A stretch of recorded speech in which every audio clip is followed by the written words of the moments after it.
what happened. I don't know what happened he saw, but sure it was We good. are now live.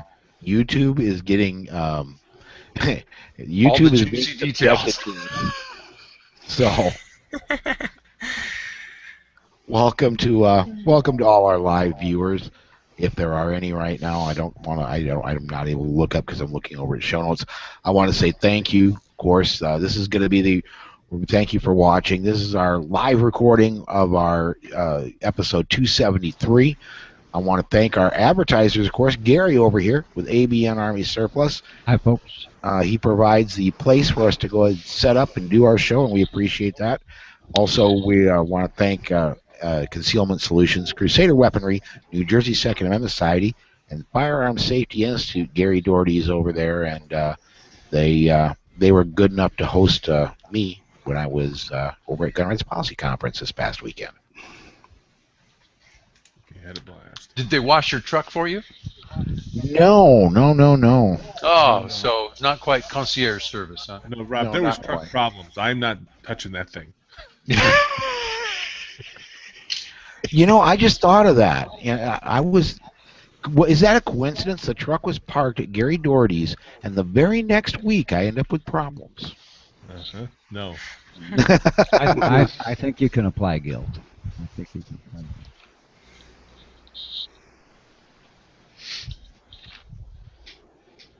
Okay. Shall we? Susan, are you on the politicsandguns.com/live? No, but it can be in 1 second. Okay. I do want to mention to our viewers, we do have the Q&A app running. You can ask a question, and on the Q&A, hit the Q&A button on the Google Plus Hangout, and we will answer your questions live on the air. Also, you can interact by chatting on YouTube. I get that. If I pull my phone out somewhere, I have a phone with me that gets those immediately broadcast to it, and we'll mention that in the breaks. And we have a live chat page that's open at politicsandguns.com/live, and you can let's see here. Gary, to answer your text, yes. We have the chat room open there. Susan, my beautiful wife, is monitoring that, and she can relay information to us here as we're recording. So we appear to be ready. Let me mute my phone so it doesn't make all kinds of noise every time somebody beeps or chirps me.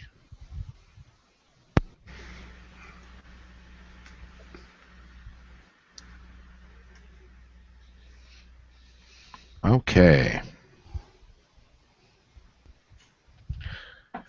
Are we ready to do the open and catch-up segment? I'm ready to go. Ready? Hit it. Okay. Good. All right, here we go. Coming in 5.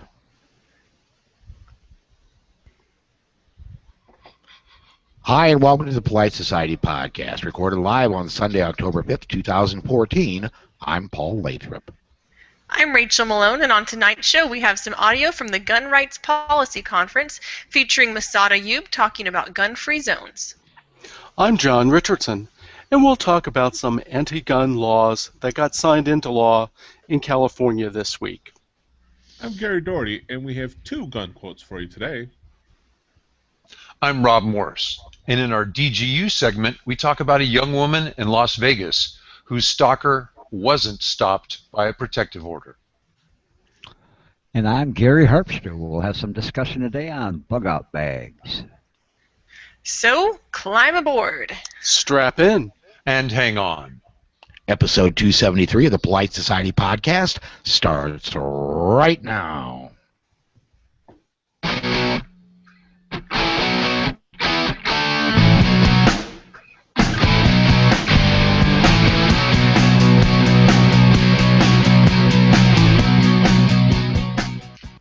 Hey, and welcome back. This is the catch-up segment of our podcast, and I think I'm just going to go ahead and start off this week, and wow, what a week. It's been Well, it's been 2 weeks since we recorded a weekend show, and holy cow, Gun Rights Policy Conference.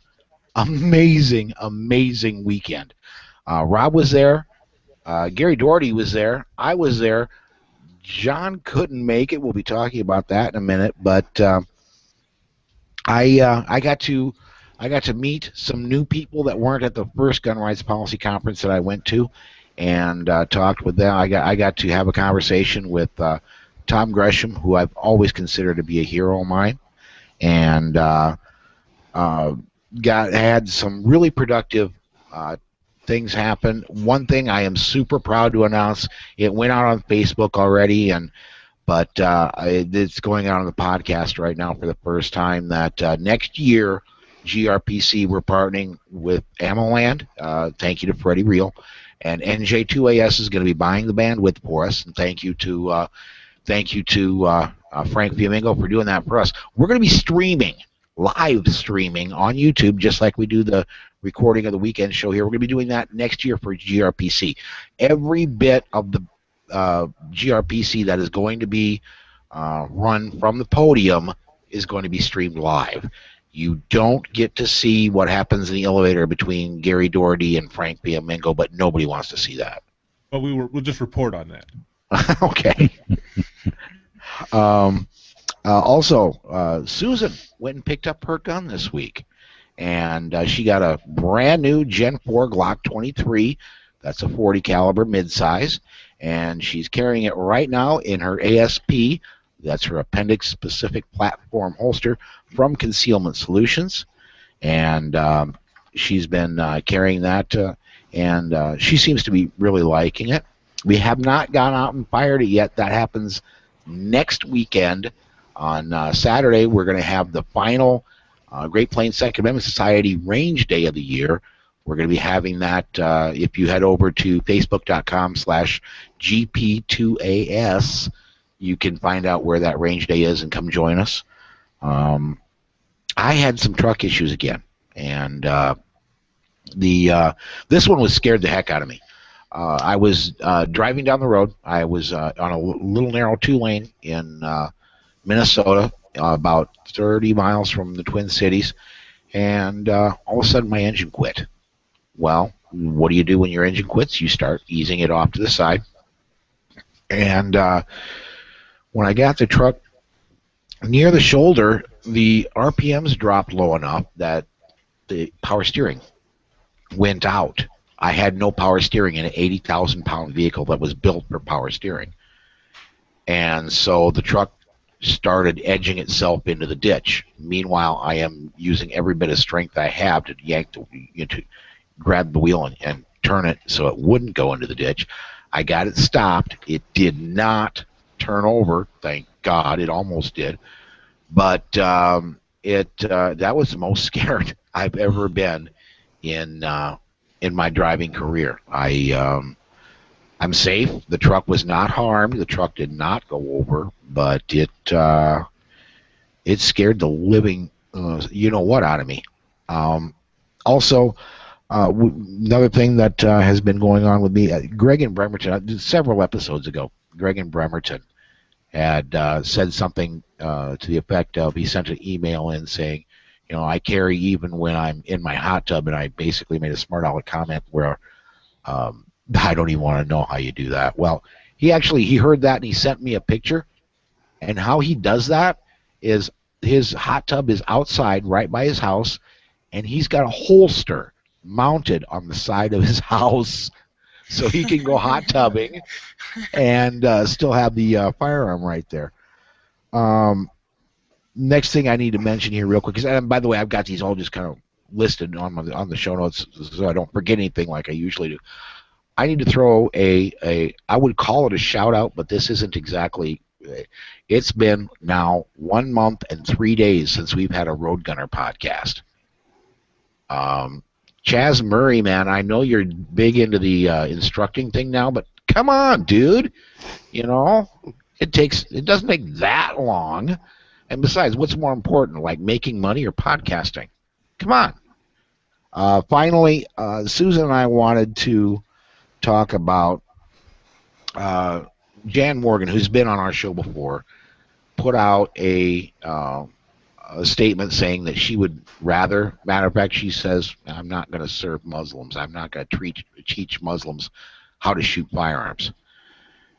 And Susan and I got to talking about that, and I totally support that. In the same vein that, if before you get mad at me, in the same vein that I support gay marriage, and I support if you are a business owner, if you, like, say, for example, there was one particular case where there was a baker who did not want to bake a wedding cake for a couple that was gay and getting married. Do I believe gays have a right to get married? You bet your backside I do.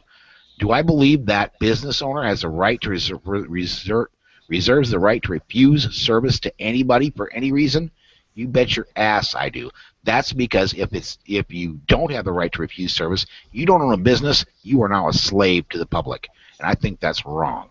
So, Jan Morgan, good on you. You're standing up for what you believe in, and I support that. So that's what I got going on. Looks like next on my list of faces down here is Rob. What's going on with you, man? What's not much in the gun world, a little dry practice. I wrote an article defending a woman's right to self-defense. We'll talk about that later. Oh, yeah, GRPC.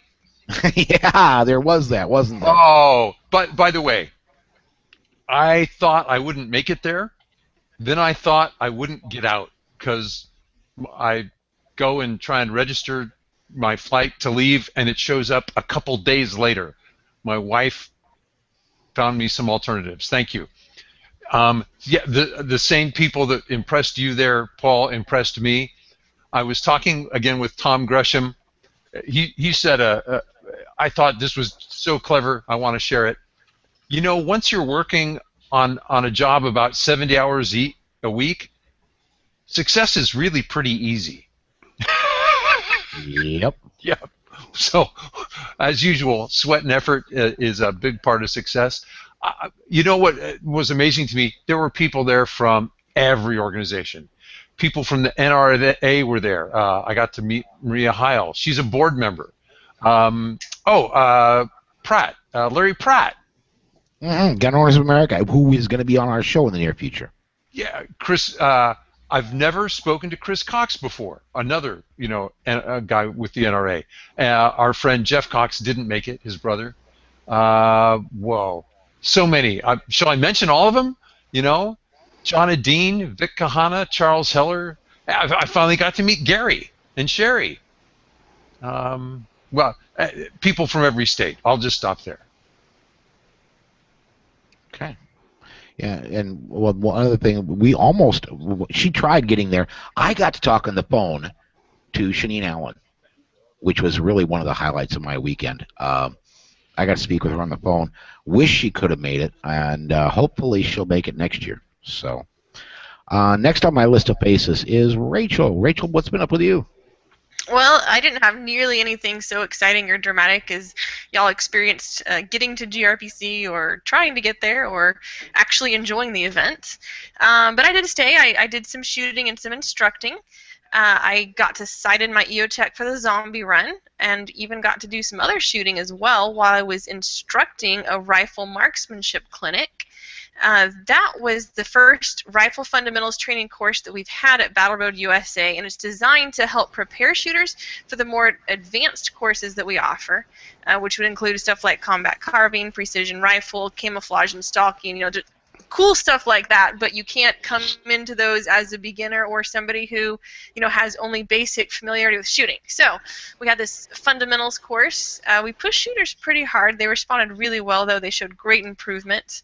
I teach a lot of those courses, and it's a lot of the same things, but one thing that stood out to me this time was the way we did the long distance segment on Sunday afternoon. It was different than the other long distance segments and events that I've done. I really liked the way it worked out and what we learned. We had classroom instruction for about an hour, hour and a half, just talking about trajectory and wind and various issues and showing diagrams, trying to explain that to shooters who've never heard anything like that before, which is, it's a lot to soak in, but it's super important, and it's pretty cool stuff once you get into it. So then the shooters who were shooting small enough groups and who had center fires got to go out to the known distance range. I think they went out through 100 through 400 yards. The range actually goes out to 700, but I think they stuck at 400. And I stayed with the rimfire shooters and a couple other instructors, and so we took everybody's 22s out to 100 yards. And that was really cool. I mean, we learned about trajectory in the classroom instruction portion, but you don't really learn about it until you actually go out and shoot. And it was just so cool to see their faces when they realized, hey, all those math equations and formulas you just showed us, they really work and they really are true. So we learned about trajectory, we learned about winds and calculating wind, gauging it, and adjusting for it. And we also learned, I saw the shooters learn a whole lot about the importance of being solid in fundamentals and realizing, when you're shooting at 25 yards and you have a 1-inch group or you have a 1.5-inch group, it might not feel like that big of a difference, but that expands so dramatically when you go out. So it's motivation to bring your groups in smaller. It's also really good motivation to call your shots well, because if you know you pulled a shot out one direction, then when you go down and look at your group, you don't count that as part of your group, and then you get your zero, you get your adjustments calculated correctly. So those are just some of the things that I learned, or that I saw the shooters learn, and it was cool to see the recognition on their faces and the excitement. Awesome. Well, next on my my list of faces down here is John.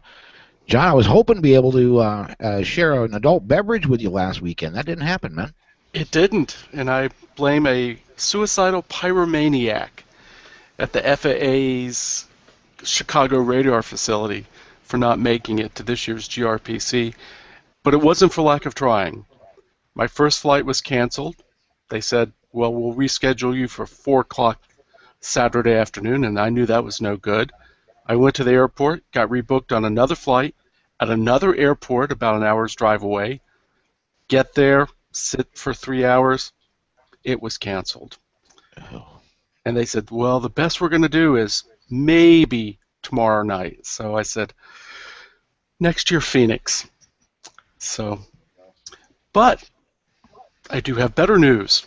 My daughter and her husband announced yesterday at their quote-unquote gender reveal party that it'll be a girl, Olivia Grace. Oh, very cool. So now I need to start shopping for a cricket rifle in either pink or pink camo. There you go. That's great. Buddy girl camo. I like that. That's great. Yep. Hey, John, can I tease you about some of the people who got there? Such as Paul Vallone? Well, no, John Fund won the Planes, Trains, and Automobile Award. I think he flew into Indianapolis, took a train to Chicago, and then a car out to O'Hare. Because he was scheduled to speak, and he thought that he'd have books on the table there, but the airlines also lost the books that he would have. Lord. So, Oh, no. yeah, kind of a twofer. It really screwed up a lot of things. I mean, Yeah. there was a He didn't- young guy that was that I met at the airport looking to get to Chicago for his mother's wedding. He left, and I think he rented a car and took off running. Yeah. I met Chris Bird. You know how he got there? From Texas? I'm listening. He drove. Wow. All Yeah. the way from Texas. That's a drive. Yeah. Now, you barely Yes. got home, though, didn't you? Yes. Yeah, I can tell you it is a drive, Tex. I drive down there every Christmas. My parents live down there, so it is. Oh, okay. It I is. mean, I might have thought about it, except I flew out Monday morning for Phoenix, so. Yeah. Yeah. I think and just including all the travel problems, but all of these speakers who took the time. Most of them spoke for less than a half an hour, and took the time to put their input in for all of us and get us updated on everything that's going on. It was just awesome. It was really great. Yeah. Yeah. Well, next up on my my list of faces down here is Gary Harpster. And what's been up with you? Well, I'm going to kind of segue off of John's thing there because the little airplane snafu thing that you guys experienced is just kind of a calling in the sense that we're all aware of the Ebola situation. Now, from a retailer's point of view, as well as somebody who works in disaster preparedness, it's interesting to see the response to that. But one of the giant debates going on right now, and we've been following it here in the store, is whether or not you should cut air traffic from the African countries into the United States in reference to that. And where we've seen it specific here is that I'm all sold out of long-term food. Every last bit of long-term food I had went out the door this week, and I had to reorder it on Friday. Now I've known you for a good amount of time. Oh, yeah. I've never seen that happen. Nope. First time for us here as well. We ordered in a bunch more, but we had folks coming in, and they're scared. Whether or not it's legitimately so, that's going to be a debate everybody has to handle individually. But as far as being prepared for the idea that you could have some outbreak someplace of something, I think that this whole Ebola thing has at least brought it to people's attention that you need to be aware of the fact that it can happen. So that's been one of the big debates this week, and we've dealt with a lot of people. We had to talk about it. We have some Surgitech masks in, for example. We also have some face masks. Our traffic on face masks this week has been gas masks. Gas masks have been very good. I'm down to one extra filter. Sold out of all of my extra filters. I had a bunch of them. I'll have to order some tomorrow. So from a retailer's point of view, you can see how those kinds of things affect it, whether or not you're going to be able to fly into a country or not. And we all saw what happened with the Chicago snafu. Imagine a couple of more Ebola cases and what's going to happen in the airline system as far as traveling around. People are already down in Dallas-Fort Worth pulling their kids out of the schools that were the schools where the kids of the guy down there were in, even though there's no correlation between that. They're pulling their kids out. So these kinds of things, and that's been what we've been doing this week, planning for our upcoming events, of course, because in addition to your gun shooting and those folks going to the gun shooting for Polite Society, we have our Customer Appreciation Day this Saturday. So we've been planning and cleaning up and getting organized for that. It starts at 10 o'clock in the morning, go to 8 o'clock at night. We're going to have hot dogs, beans, potato chips, and a 20% off all day on everything deal. So either before you go shooting or after you're done shooting, come on down and join us for a little socialization. We spend less time selling and a lot more time socializing on this particular day. Yeah. We like it that way. So that's been up. Okay. Very cool. And last on my list of faces down here is Gary Doherty, man. What's been up with you? Well, other than obviously last weekend at GRPC, you and I had talked about going shooting if we had some time during GRPC, and I think both of us just ran out of energy rather than time. Very much so. I had thought we would be able to get it done, but I was in pain. And B, I was just drained. Yeah. Well, most of you have been to the SHOT Show. Oh, yeah. You know, last year, for us, our buyer show and our SHOT Show are back-to-back. So I get out to Vegas about 3 days ahead of time, do the buyer show, continue right into the SHOT Show where my big suppliers are. And this is 2 years in a row now. You go to Vegas and you think, we're going to go out to dinner, we're going to have a good time, we're going to go gambling. I am so flat-butt exhausted. Yeah. That I literally go back to my hotel room. And this last time, I think I had every meal except the one we all went out together. Mm-hmm. I think I had every other meal actually in my hotel room. I just went to the restaurant in the hotel, got something, went back to my hotel room. I was just so butt tired. You plan for all this wonderful stuff, but man, those days at conferences are long days. Yeah, they are. Absolutely. So anyway, the range that we were going to go to was about 6 miles from the hotel, and this week, um, it's likely that it was an attempted suicide took place at the range in the shooting ranges. Oh no. That's single gunshot wound to the head, close range is all that's been reported. I haven't been able to find additional information. I'm sure they have video that they're reviewing before they give us the final word on that. But that's just unfortunate. Terrible situations. Wow. Well, it is, and it's kind of an odd place to pick too. Sort of. I mean, normally most suicides are at home or someplace. The range just seems like an odd place to go commit suicide. There's been a couple across the country over the years. I can't think of one recently, but other than this. There have been several in the Austin area. You really? Think about it. If you don't own a gun and you want to go rent a gun. Oh, good point. Sure. Yeah. That's never what gave happens. I just assumed ownership, but it might not have been. Yeah. Hang on. Wait a minute, guys. First of all, the two ranges that I do train at here in Illinois will not rent you a gun unless you're with a friend. Yeah, California's like that too. Who's different than that? I don't know if that's a state law. I just know the two ranges that I go to. So I rented a gun just myself here in Sioux Falls. Okay. Yeah, I've got a range close to me. The range I shoot at in Minnesota, you can rent a gun too. Mm-hmm. Okay. Same with North Carolina. Well, like I said, as far as I know, it's this two stores policy. I don't know if it's a statewide deal, but so I don't know. Let us know when you hear more. Gare. Sorry, Gary. When you get more information, make sure you pass it back on to us. Of course, absolutely. Yeah. So, anything else going on? Just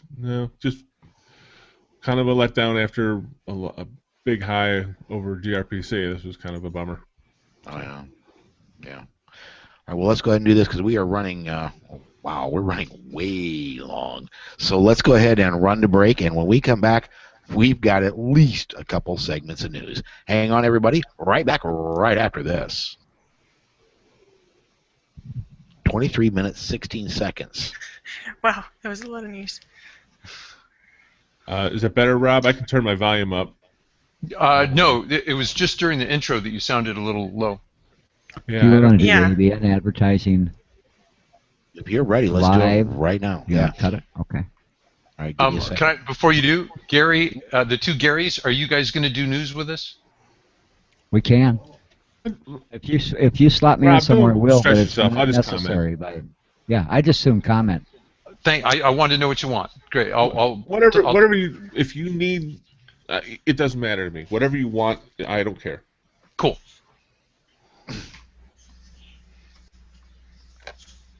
All right.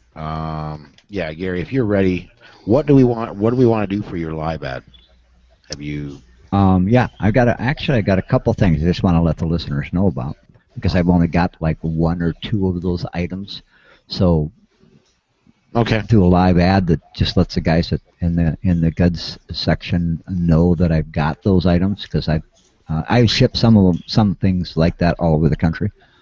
But, okay, so I mean, what do I need to feed you to? I mean, as I bring us in, what do I need to feed you with? You understand? I got a couple of specials or a couple of unique items. Right? Gary, you teased bug out bags in the open, right? We're going to do a segment on that. Okay. Oh, okay. Right? Yep. All right. All right. Here we go. Coming back in 5. So, Gary, we're obviously set up here at ABN Army Surplus. We record here every weekend, but you've got a couple of specials you want to talk about, right? Well, I do. We got in a couple of unique things that doesn't happen very often. First and foremost, a lot of you are going to be familiar with the original down military sleeping bags. Mm-hmm. How rare they are, how wonderful they were, and how expensive they can be when you're looking out and about to try and find them. Well, I got 2 in this week. And it was interesting because they came in from an older guy who had them sitting in his closet since his military time. Covers and the whole works. In very, very decent shape, but they had that been around and stored smell for a long time. We took them over to the dry cleaners, had both of them dry cleaned, had the covers dry cleaned. So we now have, and it's been a while, 2 down sleeping bags in very, very good condition. 175 each, 300 for both. If any of your listeners want them, all they need to do is contact us, and we will make arrangements to ship them out. So that's one of our unique items because we don't see them very often, and it won't last very long. Okay. The other one is some of the military guys might be familiar with what's called a WAC, or a Warrior Aid Litter Kit. And that's that thing that you see sitting there. It's actually a breakdown litter that fits inside that pack, along with a lot of first aid supplies. Now these things on the internet, and I'll show you, Paul, just so you can see that price right there, $1488.41 to buy that thing online. We've got it sitting here. We had it for sale. We had it for $650. We are dropping the price to $400. $400. $400. That's what I got in there. I got $400 in her, and it comes with the bag, and it comes with the stretcher that folds up and goes in the bag, and it comes with some of the first aid supplies that were in it. It is not a complete bag like you would buy for $1,500. But for $400, you're getting the most expensive parts. You're getting the bag. That bag alone we sell for $100 to $125 by itself, and then you're getting the breakdown stretcher. So $400 for the walk is a super steal, and I only have one. So. Very cool. So if they want to get a hold of you, if they're interested in that or in the sleeping bags, how do they do that? Best way, send me an email, Gary@abntactical.com, or go to our website, armysurplus.com, or give us a call here at the store, 605-357-8855. Very cool. All right, and we'll head into our new segment next. Awesome, right at 3 minutes. We got a YouTube comment. Gus Sandborg said, "This is awesome. Never knew Gary Harpster was on a show from ABN Store. Is there an iHeart link or Pandora?"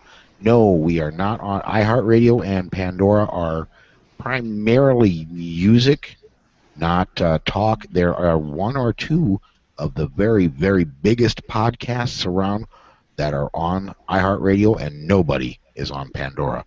So unfortunately, I can't do that, but you can always, we are on Stitcher, which is similar, but it is for podcasts. And you can always catch us if you want to catch the live show. You can always catch it at politicsandguns.com/live. We're also on Pocket Cast. Oh yeah, if there's some place you can pick up a podcast, we are there. With the exception of, and I'm serious, it's just the very, This Week in Tech, I think, is the only one I've found that is a podcast that shows up on iHeartRadio. That's primarily just for real radio stations. Okay, news. We've got it all assigned out. Are we ready to fly on this thing? Yeah. I think so. I'm ready. We may have to run and flap our wings a little bit, but it'll take off. Okay. Okay. Let's Do y'all go want me ahead to bring it in? Yep. And let me get my little recorder in my hands, and whenever you're ready. Okie doke, let's go. Hello and welcome back to the Polite Society podcast. This is our first news segment. We've got quite a bit for you. Rhonda Ezell is a woman whom some of y'all met at the Gun Rights Policy Conference. Well, she's the plaintiff in the case of Ezell v. City of Chicago. That case challenged the city's code by asserting that the regulations involving installation and operation of gun ranges inside city limits are burdensome. This week, the U.S. District Court Judge Virginia Kendall agreed with the Second Amendment Foundation. The judge found the city's zoning and requirements regarding hours of operation were unfounded. Judge Kendall quoted Chicago police officials who admitted that they had no data or empirical evidence that any criminal impact would occur due to the presence of a firing range, or that the impact would be lessened by placing ranges in manufacturing districts. SAF Executive Vice President Alan Gottlieb said, "Our persistence in this issue caused the city to actually repeal many of the rules we challenged even before the court could address them." Man, that's great news. He continues, "That's an indication the city knows there were problems with the code as written, and it demonstrates that when an in-depth analysis of gun laws is undertaken that requires proponents to prove those laws would be effective, they can't." SAF attorney Alan Gura added, "Every day on which Chicago loses some of its unconstitutional laws is a better day than the one before. This latest decision brings Chicago that much closer to the rest of America, where responsible, law-abiding people can practically access gun ranges for safety training and recreation." Amen. Yeah. That's a very good news there, and Chicago is being dragged, kicking and screaming, into the United States. Yeah, I love that they didn't have to.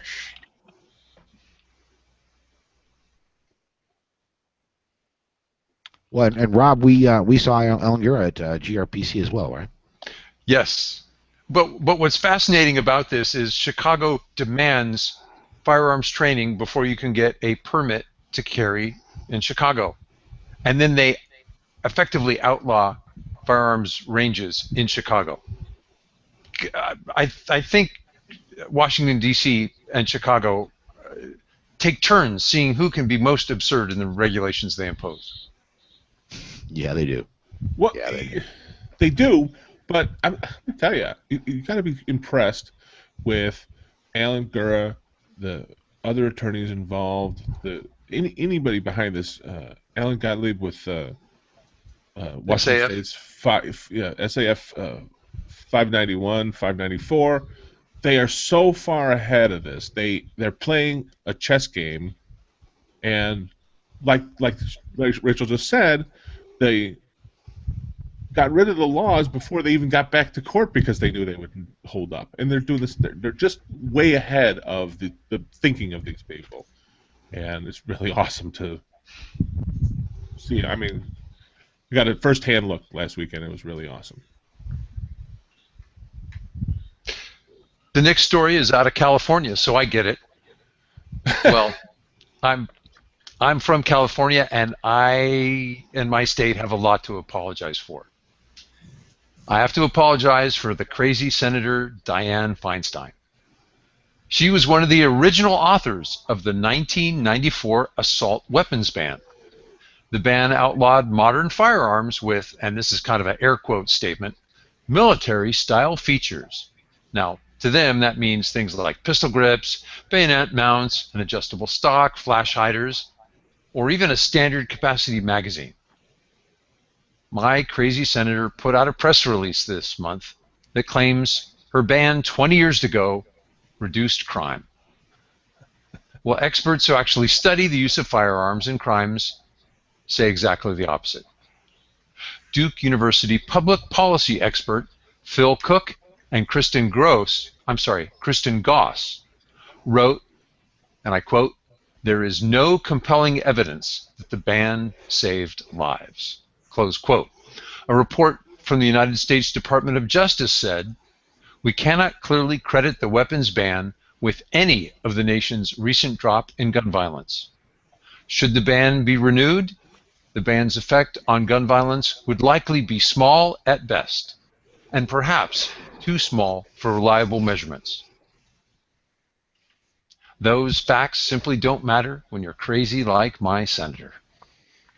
And crazy is the right word to use here, Rob. My apologies that you have to put up with that, but crazy is right.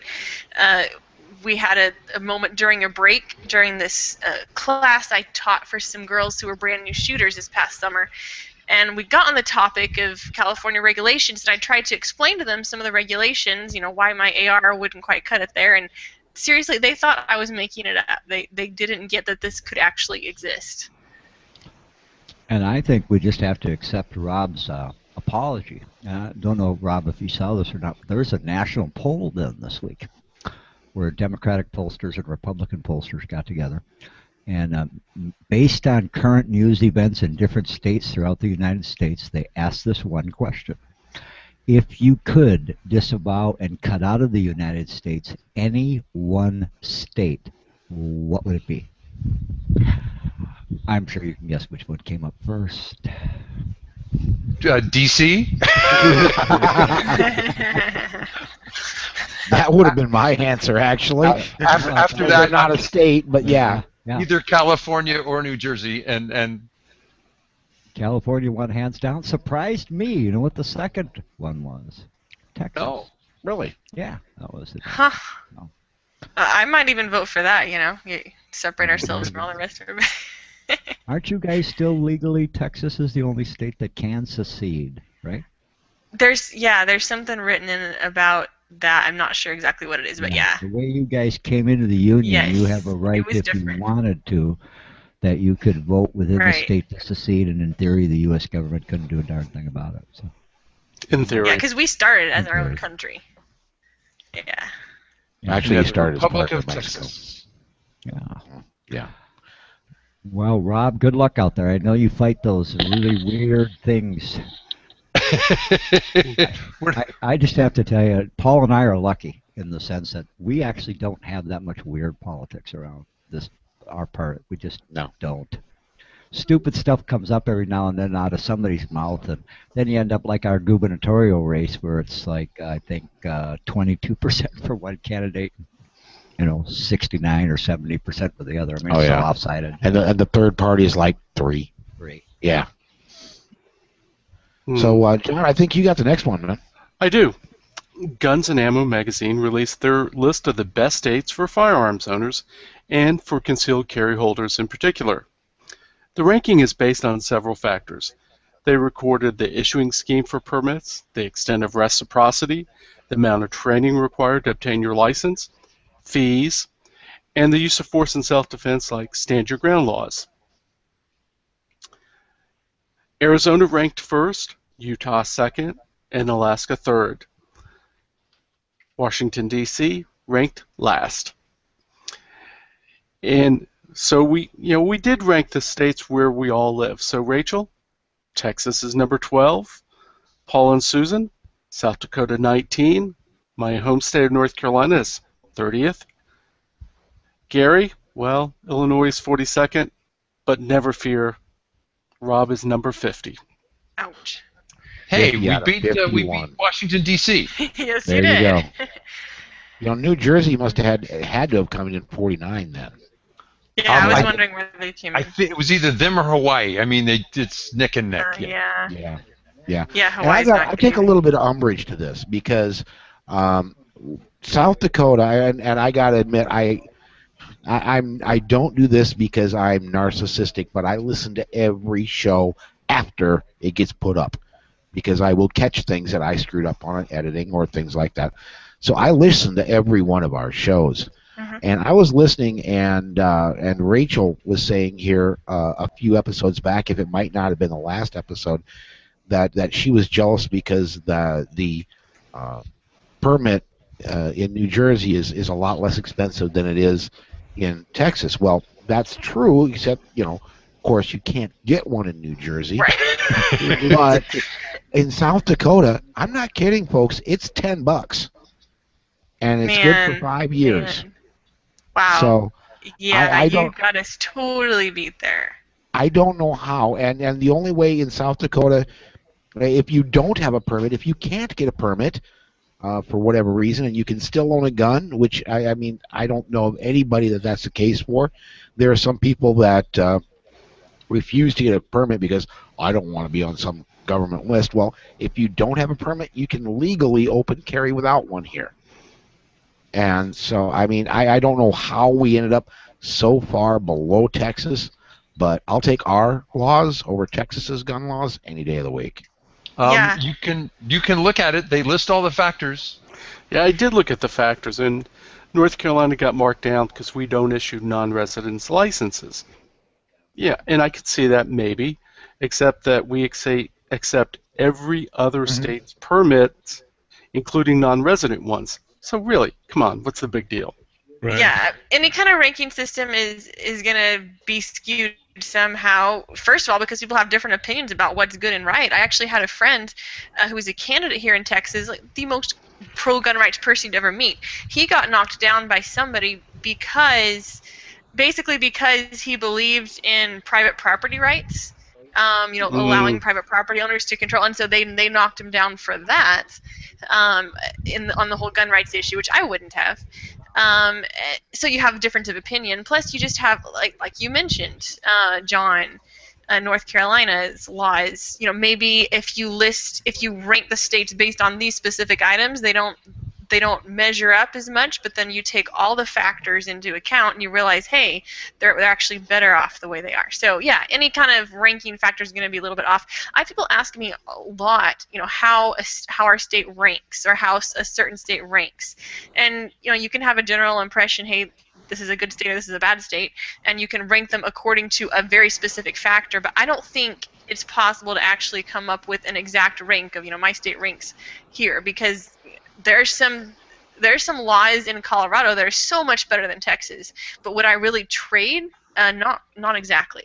Mm-hmm. So it depends on what you're ranking and what your factors are. I think you're absolutely correct. You have open carry in Colorado, but you have a 15-round mag limit. So exactly. Okay. Well, we've got the link there, and I just went over and looked at all the different states again. They're not listed in the easiest way to see them yet. You basically have to page through them to find your state. that's the truth. Yeah, but still fun. Yeah. Mm-hmm. Yeah. Well, I do want to go ahead and move off to our next one then, and that is this. California, and here we go back to California, added to its list of firearms restrictions. California Governor Jerry Brown signed 2 bills into law. One allows the police to seize firearms from any legal gun owner with the request of a family member, judge, or law enforcement officer. Wait until the divorce lawyers get their hands on that one, boys and girls. Also, the governor signed a bill requiring all toy guns to be painted bright colors. The bill would make some of our red guns illegal. So some criminals have started painting their real firearms in bright. What's going to do to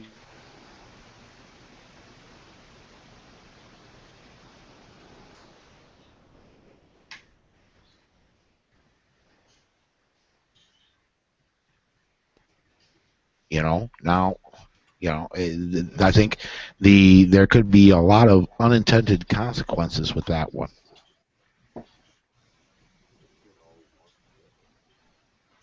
Uh-oh.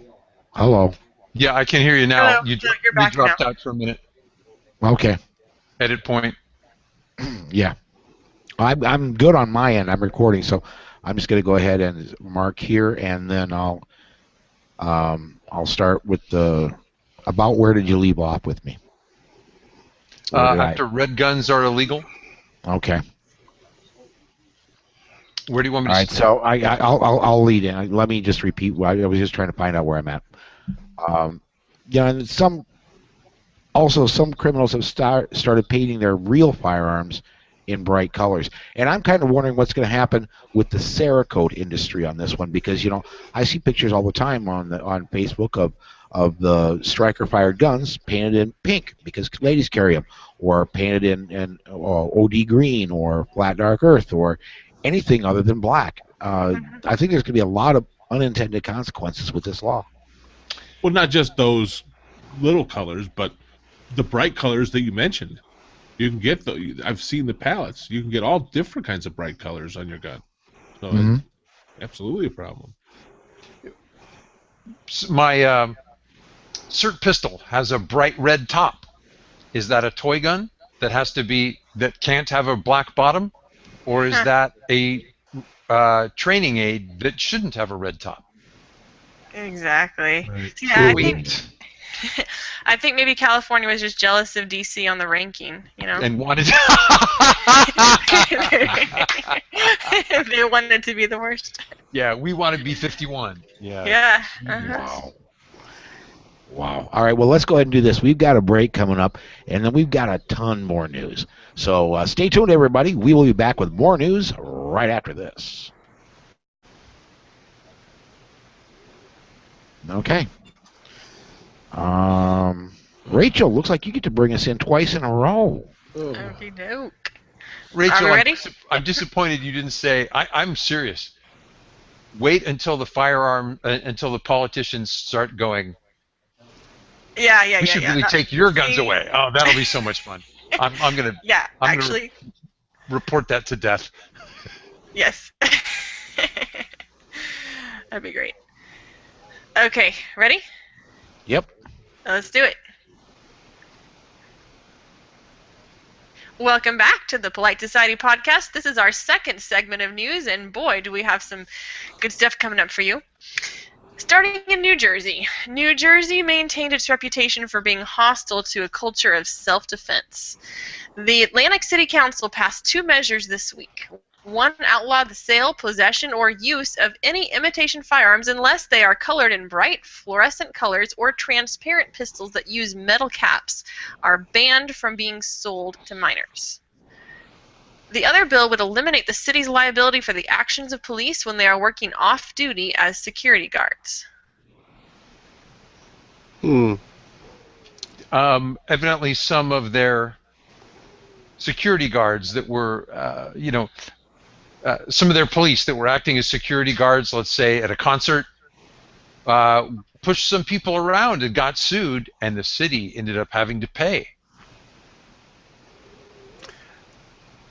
Oh, well. Well, this is a story from North Carolina, or actually a non-story. Grassroots North Carolina pays a clipping service to search the media sources for firearms use in the state. It was a year ago that North Carolina allowed concealed carry holders to enter restaurants that served alcohol. The anti-gun politicians predicted blood flowing out of the bars and into the streets. As would be expected, it didn't happen. No way. Not once. They tried to sell a horror show, and history delivered a yawn instead. And this isn't the first time that politicians and the media said the sky would fall. They told us a Chicken Little story about how carrying concealed in state parks. Well, that was another yawn. However, now North Carolina Agricultural Commissioner Steve Troxler is trying to cry wolf. The commissioner said he will post the North Carolina State Fair against concealed carry, even though state law prohibits him from doing so. John, is this just an election year and the politicians are out doing themselves with crazy? Well, if you watch the ads, you would think that the Senate race was about who could be on the State Board of Education, as opposed to running for the U.S. Senate. But special interest politics, huh? Or what do they call headline surfing voters? Low information voters. Yeah. Okay. Yeah, well, see, here's what I'm thinking. When is Halloween? Because couldn't that be the excuse? There's got to be some reason. We have to scare everybody toward the end of October before the election? Right. October surprise.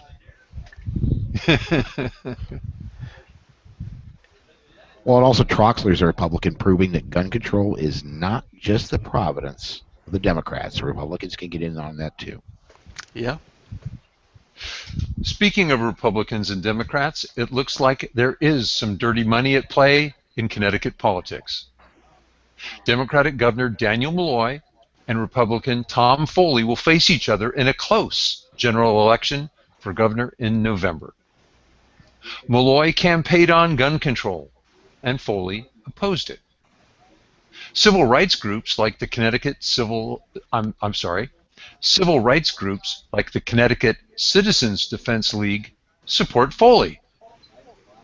Someone then funded a third-party candidate to run with a pro-gun position.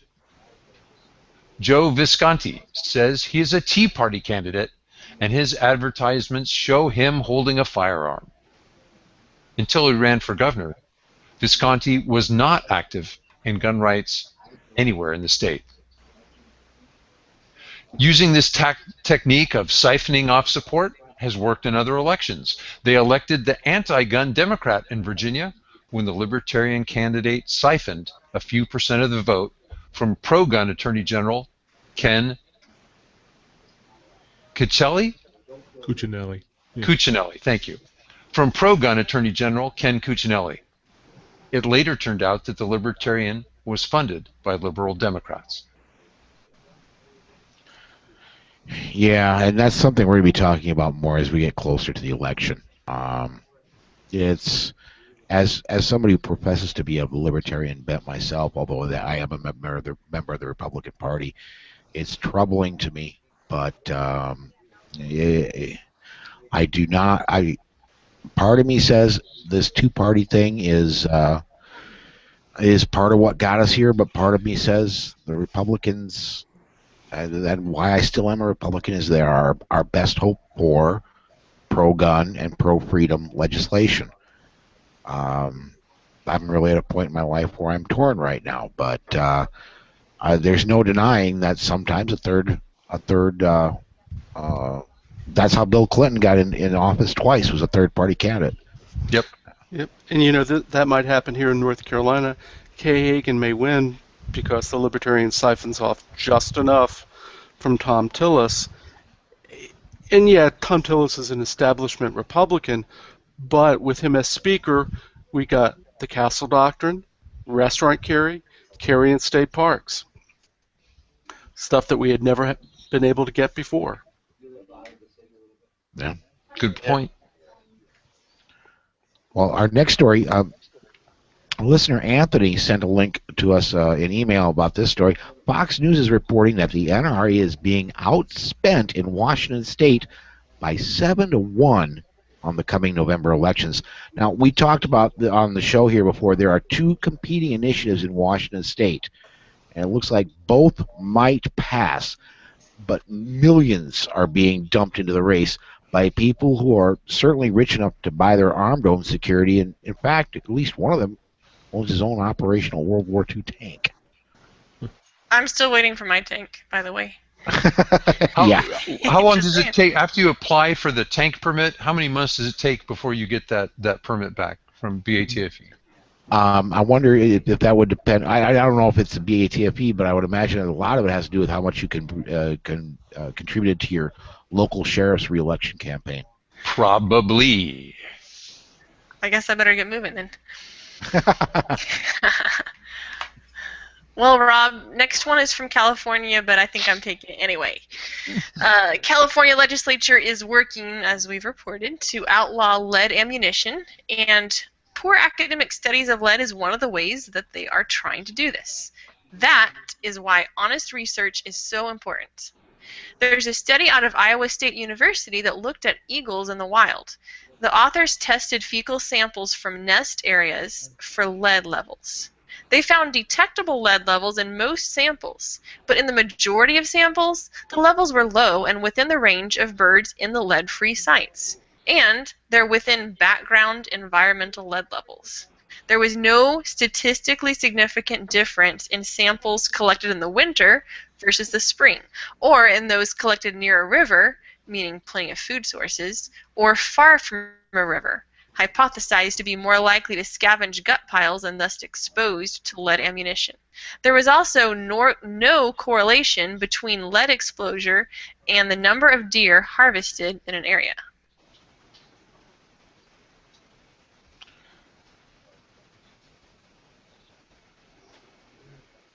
You know, Rachel, I wonder if the facts would even slow down the environmentalists and the anti-gun politicians.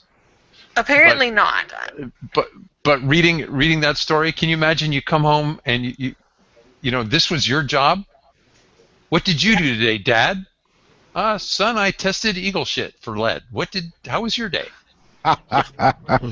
Yeah. Wow. The Second Amendment Foundation has been bringing lawsuits against cities in Utah. These cities violated Utah's preemption bans. For example, up until Wednesday night, It was illegal to possess a firearm or pocket knife with a blade more than 3 inches long in a city-owned park in Santa Clara, Utah. Councilman David Whitehead said, and I quote him, "Come on, we've used a knife longer than 3 inches to cut cake while having church parties in the park." The city council said they didn't even know the regulations were on the books. I got to call Bravo Sierra there. I'm sorry. City government, especially in a city as small as Santa Clara, Utah, if you don't know, you certainly should know. Mm-hmm. Well, New York City is at it again, and it seems that they are borrowing from the California legislature's playbook this time. New York City Assemblyman Brian Kavanaugh has introduced legislation that would allow gun confiscation by just bringing an allegation. This is a quote directly from the Assemblyman. Quote, "So this is a bill that would permit family members or friends or medical professionals or law enforcement or really anyone who's concerned that somebody having access to guns poses a serious danger to go to court and present evidence of that. And if the court were persuaded, they would be able to issue a temporary order preventing the person from acquiring or possessing guns." Kavanaugh explains. The person who is subject to the order would then have an opportunity to appeal that decision. And we get ex-politicians, given the crazy stuff they did when in office, that seems like a reason to get their firearms rights removed. Well, that brings up the thought, given that your governor, Jerry Brown, just signed some really stupid bills, would that be something, since I understand it's 2 or 3 guns? Maybe Jerry shouldn't have guns. Good point. Yeah. Yeah, and you know, when these things, if they're equating these things with restraining orders, what worries me about this is that with a restraining order, you can have a restraining order placed on you without your knowledge. You do not have to be at the hearing.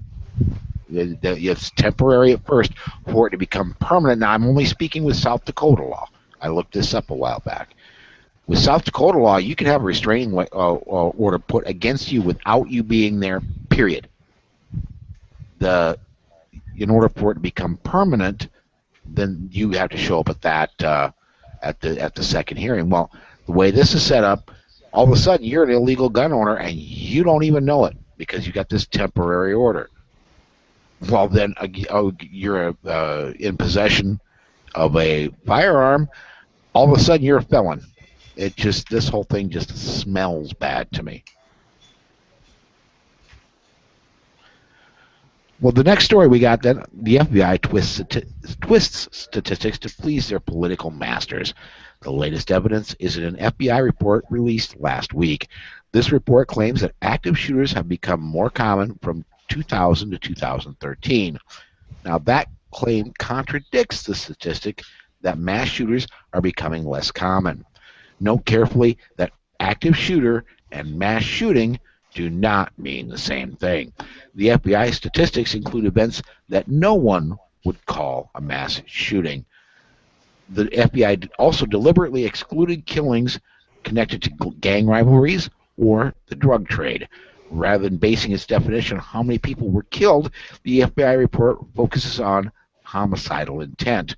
If the perp only wounds his victims, or if he doesn't even manage to do that, he still gets counted. Fewer than half the incidents in the FBI report qualify as mass shootings. Dr. John Lott will have a report out that untangles the FBI claims. That should be coming out pretty soon. In the meantime, note which networks cite those FBI statistics. Those networks are revealing more about their bias than they reveal about the changing habits of violent criminals. I want to add a comment on, and I got to admit, I did do some work on the show notes, but I didn't write them all up, and this may be coming up later. If it is, I apologize. If not, I look smart. So there was a report that got released right around the time we were at GRPC that shows that there are more people that die every year falling off bicycles than have been killed in mass shootings since they started keeping records. Well, there was this, somebody had posted a picture on Facebook today. It said, breaking down the number of active shooter events ending with the, being shot by police, committing suicide, being shot by an armed citizen. And the bottom one was number of active shooter incidents stopped by gun control activists. 0. Mhm. All my friends, people who know me, know that I value honesty very highly. Whether it's somebody I'm going to vote for, somebody who's going to be my friend, my mentor, if I'm putting any level of trust in them, they have got to be honest. And I hate dishonesty and deceit. And I think that's one of the things that I really, really hate about the anti-gun movement, is that it's not based on truth or facts. If they were out there saying, hey, we hate guns and we want to take them away, that would be, one thing. I'll oppose them, but it's completely different than them saying, oh, we don't like violence and we want to keep people safe. That's what I really hate about it. Absolutely, 100%. And we have to be very careful not to perpetuate the lies that come from pro-gun people, because there are people who think that's the way to manipulate the situation and get things out. And we have to be careful to be honest, 100% honest on our side. I agree with you. Yes, absolutely. That's a good point. See, I've testified alongside a lot of people on pro-gun bills who don't want to go and talk about why they think it's a good bill because they're afraid they're going to sound too strong on gun rights. So they'll talk about, we like this bill because we think it'll do this. And I'm like, no, that's not why you like the bill. You support it because it supports gun rights. So let's be honest about what we're supporting as well. If we want them to be honest about what they're doing. Yeah, you're right. Well, let's go ahead and step aside to break here. We're running a little bit long on this segment. Hang on, everybody. We got one more segment of news before we get to this week's interview segment. Hang on, everybody. Right back right after this. Good grief, we have 3 news segments. We haven't recorded in like forever. Yeah, I know. We haven't. A lot of good stuff. Yep. And this next one, I don't see anywhere in here any of these stories we should cut out. This is all good stuff. Right, exactly. I'm with you. Rachel, looks like you get three comebacks in a row. Yeah, I rigged that totally.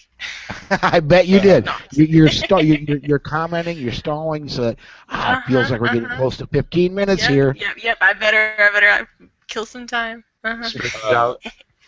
Rachel, there was a situation at GRPC where someone was talking, making a bunch of pro-gun comments, and John Lott came up right after him and basically said everything that guy just said was BS.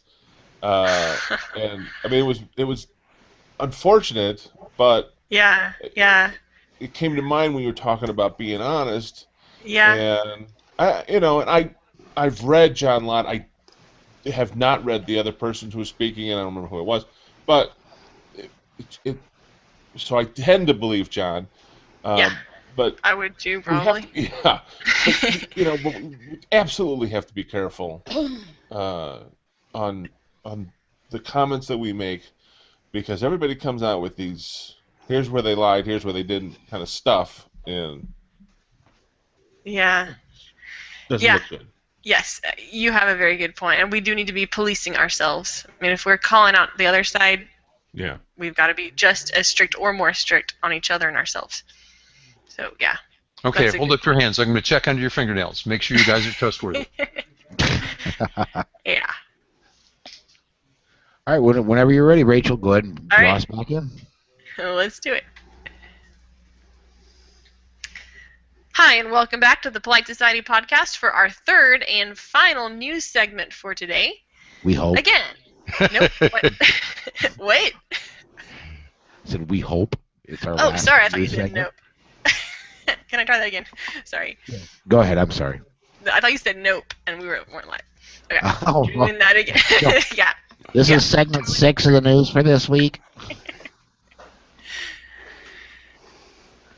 Hi, and welcome back to the Polite Society podcast. This is our third and final segment of news for today's podcast. We hope. And Yes. we ended the last one talking about watching news networks. Well, let's talk about MSNBC. I think this could be called the news of the weird. MSNBC is blaming the NRA for making the Ebola crisis worse. Like, seriously, we're not making this up. In a column published on Thursday, Crystal Ball and Ann Thompson, not making up that name either, say Crystal that the NRA's Ball? Crystal Oh my Ball. God. I did not make this up. I promise. Promise. This is not April Fool's. I think They- she had another career before she got on the news. Anyway, Anyway, she and her colleagues say that NRA's opposition to President Obama's anti-gun nominee for Surgeon General, Dr. Vivek Murthy, has made the situation worse because the U.S. doesn't have a Surgeon General. They say that Dr. Murthy could help ease people's fears about the disease. And, you know, I'm not the NRA's biggest fan. You all know that if you've heard me at all on here before. But honestly, yeah, I would not go there. Totally would not blame them for that. I don't blame the NRA either. I'm against Dr. Vivek Murthy as the Surgeon General. Yeah. Not, Well, and the thought that this guy, whoever is Surgeon General, could do anything about the Ebola. I mean, even it'll make the people feel better. Oh Exactly. Yeah. That's what a Surgeon General is supposed to do, make everybody feel better and not so afraid about a disease, because that's how we cure diseases, right? Remove fear. Right. How cool would it be if we spent $10 million on taxpayer dollars to run a commercial across the country to tell everybody that Ebola's not that bad? my! You know, I was commenting. I put up a smart aleck Facebook post, but the Ebola thing, I'm really not all that worried about. The smart aleck thing I posted was I have stopped licking strangers, but you know that it is not exactly easy to get Ebola. You've got to have Yeah. direct physical contact with body fluids of somebody who is exhibiting symptoms. So if you don't want to get Ebola, here's what you do. Don't go. If somebody's sick, stay away from them. That's right. You don't Don't go say. in the same room to somebody. If somebody's sick, stay out of the same room. If you're sick, folks, whether or not it could be Ebola, stay the hell home. Don't go getting other people sick. I mean, come on, problem solved.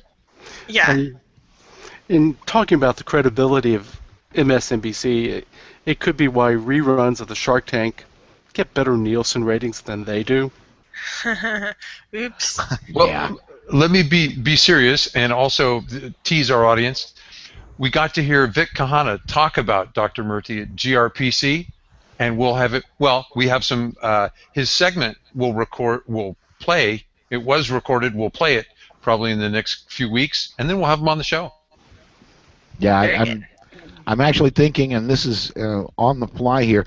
We're recording this on Sunday. I'm thinking the Wednesday show is when I was thinking, and we'll talk about this off air when we do the production stuff. But I'm thinking that the next show coming up after this one is probably the one where that will run, because that was one that really impressed me. Cool.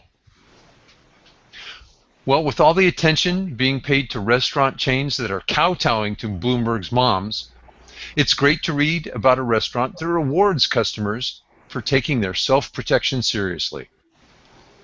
Bergeron's restaurant in Port Allen, Louisiana, gives a 10% discount to customers who are carrying their firearms. Owner Kevin Cox says, well, Target department stores banned guns, and those other people are banning guns. Don't they realize that that's where people with guns are going to go? I want to take the opposite approach. How can I make my place safer? When we have a gun, we're all the same size. Mr. Cox reports giving out 10 to 20 discounts daily. The discounts at Bergeron's restaurant started for law enforcement, and then they expanded the discount to cover all concealed carry holders. And I appreciate them expanding it, not just for law enforcement. Yep. Yep. Good on them. Well, being a police officer isn't easy. Sometimes the police get it right, and sometimes they get it wrong. Last year, police arrested Sung Ho Hwang after he entered a movie theater in New Haven, Connecticut. Huang is an immigration attorney and president of the New Haven County Bar Association. He was detained after 20 policemen responded to a call of a man with a gun. Mr. Wang is a licensed concealed carry holder. The theater was not posted as a no-gun area. Police were going to let him go until New Haven Police Chief Dean Esserman demanded Wang be arrested. Wang was initially charged with second-degree breach of peace and interfering with police. All charges were dropped in the end. Now, Wang is suing the City of New Haven and Police Chief Dean Esserman. Wang asserts officers made a false arrest and acted without probable cause, ordered by a police chief who is himself not a certified police officer. Wang said, and I quote, "We can't live in a society where somebody decided that he has a personal objection to something even though it's lawful. It's not right for the chief of police to inject his personal opinions when he pursues a case. He needs to abide by the laws." Close quote. Well, there was a city of Colorado settled a similar lawsuit this year. So it's Yeah, and this is really he was absolutely within his rights to be doing what he was doing.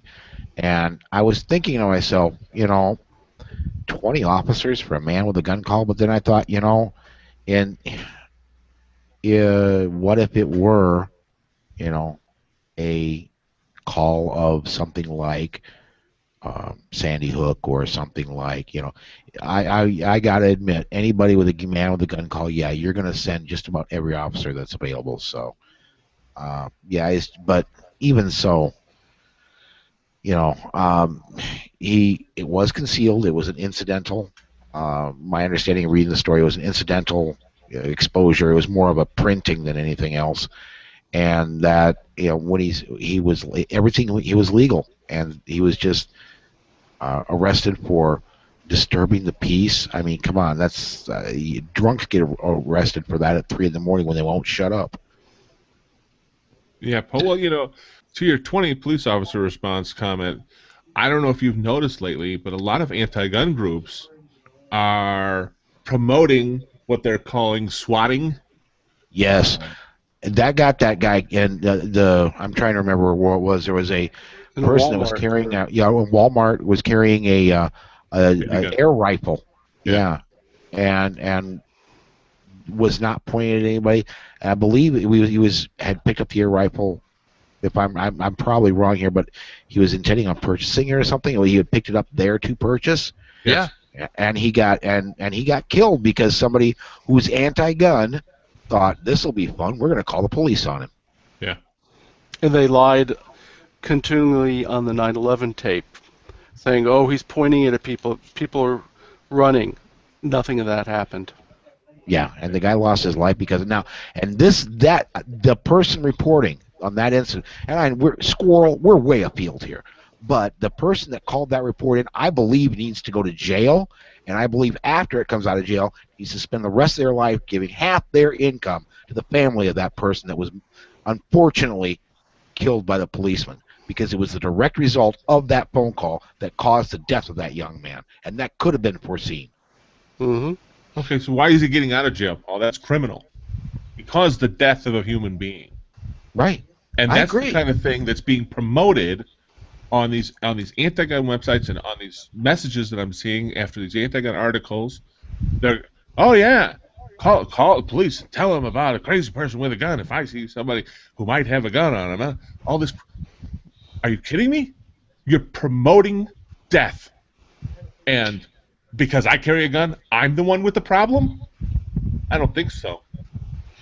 Gary, what are the three sides of the Gary and Rachel both. What are the three sides of the lethal force justification triangle? Ability, opportunity, and jeopardy. Exactly. Right. Did the police identify opportunity, jeopardy of this guy before they shot him? Or did they walk in, think they heard a report, and figured they didn't need to justify their shooting to anybody? They were misinformed, and The person who did the misinforming was criminal. Yes. I know I'm far afield. I apologize. No, that's dude. I led us there. I led us there. One more thing I want to bring up, and that was, if I'm stepping out of line, Mass, I'm sorry, but I believe this is in something he said that was not proprietary, and I could say always CYA, and in this case, CYA does not mean cover your ass. It means can you articulate? If you're going to shoot, you better be able to say at that exact time why you're going to shoot. You better have the sentences in your head because you're going to need them very soon. Let me turn on my GPS so it can get us a map so we'll get back on track. Yeah, You're that the would be conductor helpful. for this train. Who's got the next story? You do. I do. You've got it, Wow. Paul. All yours. Okay, let me scroll. There we are. Okay. Wow. In the United States, there's a quirk in the law for showing racial discrimination. A plaintiff only has to show there's a discriminatory outcome, not a discriminatory intent. That means Chicago has some explaining to do. Legal restrictions imposed on Chicago residents have resulted in a racially discriminatory selection against black concealed carry holders. Blacks and Hispanics are far less likely than whites to meet the many requirements to legally carry a firearm if they live in Cook County in general, and if they live in Chicago in particular. Now, we're not talking about a license to practice medicine. We're talking about armed self-defense, which is recognized in the Bill of Rights as a universal human right. This means a judge could ask the politicians to defend every aspect of their restrictions and ask if the city and state's fees and regulations placed a discriminatory and unwarranted burden on the black citizens of Chicago. To quote one of our favorite academics, Dr. John Lott, quote, "You really need to ask whether or not politicians are consciously trying to disarm certain groups of people," unquote. That's going to be interesting. And here we thought Jim Crow was dead. It's not going to be interesting. It's going to be ignored.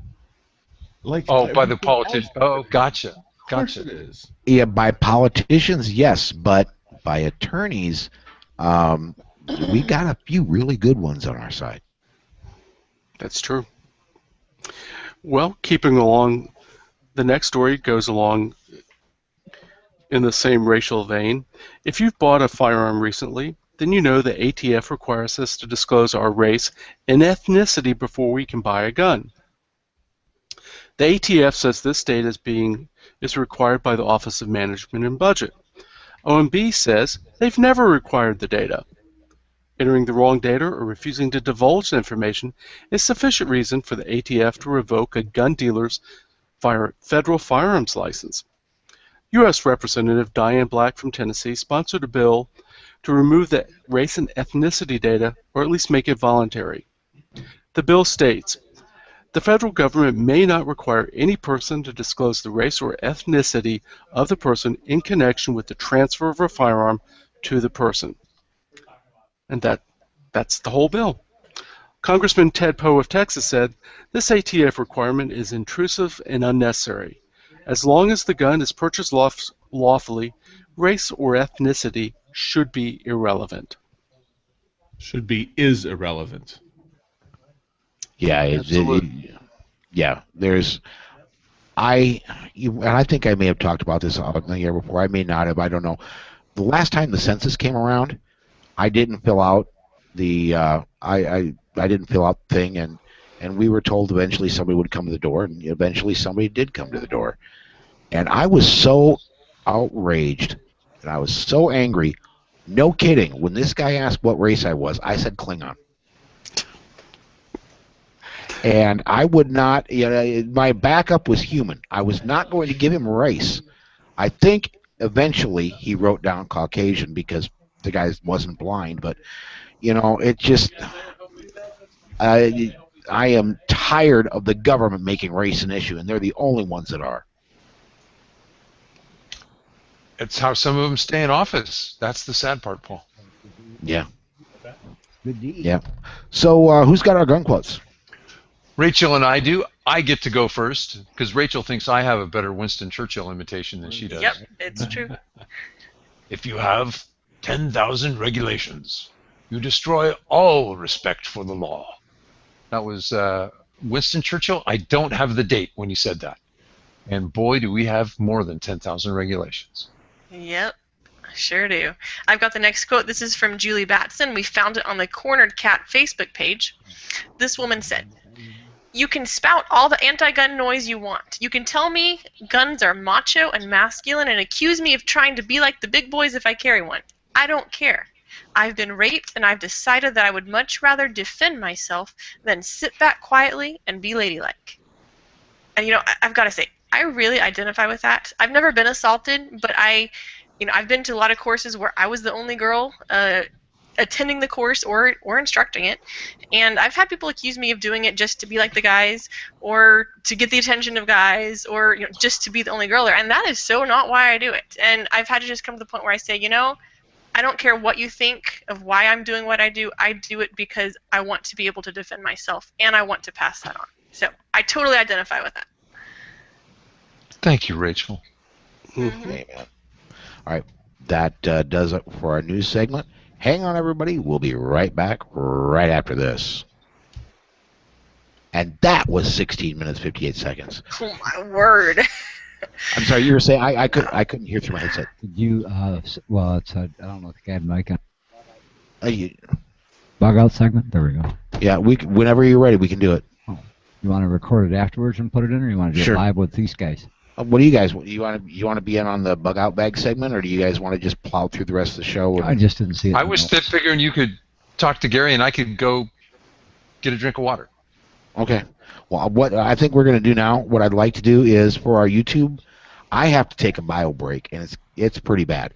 What I think I'd like to do is I'd like to go ahead and run right now the Masad Ayoob audio, and we'll play that, and then when we come back, let's go into the DGUs, and then if it's okay, you and I will do the bug out bag at the end. Okay.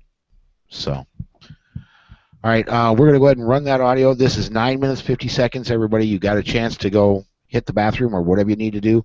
I certainly need it, and we'll reconvene in 9 minutes, 50 seconds. Hey gang, Charles has asked each of us to identify ourselves when we get up here for the audio record. My name is Masad Ayoob, and I'm here simply to tell you that gun-free zones have become hunting preserves for psychopathic murderers.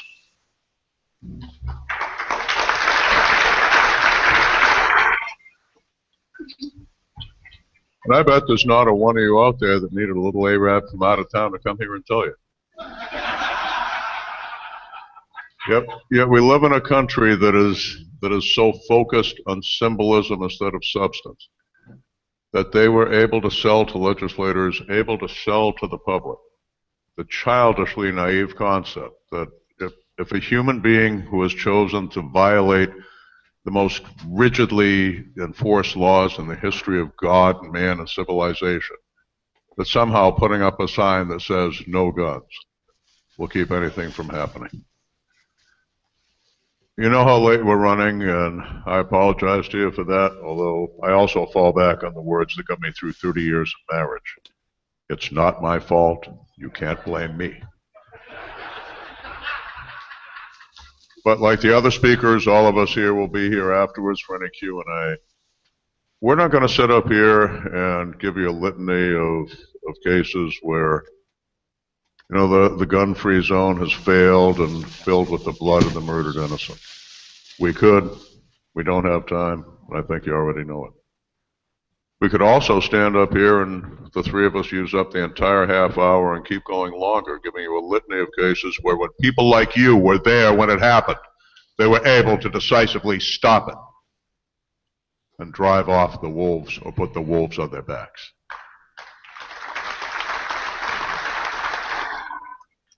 For God's sake, it's biology 101. Predators seek prey. The creatures with fangs and claws do not prey on the other ones with fangs and claws because they know it will shorten their existence. They only fight each other over territorial imperative or mating season, neither of which generally tends to be the motivation in mass murder. This is not hypothesis. This is not our theory. This is documentable fact. How do we know it? Well, damn it, sometimes we know it because the bastards live long enough to confess to it. You want an example? 1999, 15 years ago, Los Angeles. The name Buford Furrow ring a bell with any of those of you who've studied these things? A committed white racist, a member of Aryan nations. He said he told later in his confession, when he was asked, why did you even go to Los Angeles? He said, to kill Jews. So he decides he's going to make a list of his targets, and he very carefully scouts around. Let's see, the Skirball Cultural Center, that looks good. Oh, but wait, there are people there who look like they might be security. What's next on my list? Oh, American Jewish University, young Jews. It'll be a gun-free zone. I'll go there, and they have security. Oh, Simon Wiesenthal Center Museum of Tolerance. Where better could a Jew hater go and make a symbolic mass murder? And, oh crap, those people are looking at me funny. They have coats. There might be guns. Until finally, he finds the North Valley Jewish Community Center, a place with his only children and some kind adults to take care of them. Walks in there, ironically, with an Uzi, semi-automatic Uzi, starts shooting. 70 shots he fires.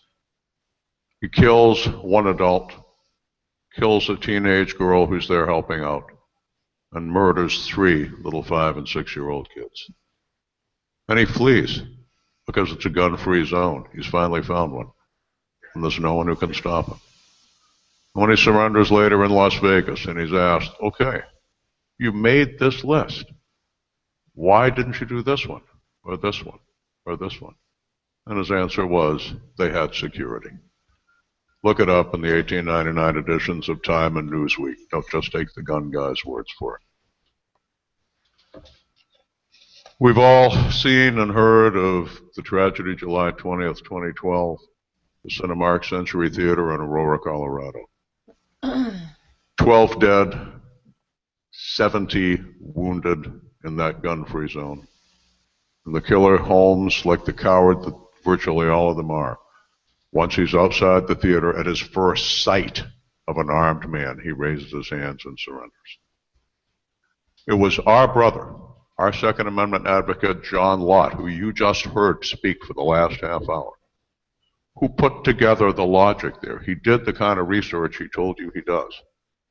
There had been 7 theaters within easy reach of that monster's home. There were many that were closer, and if you studied the case, you know how much heavy equipment he was carrying. It would have been much more convenient for him.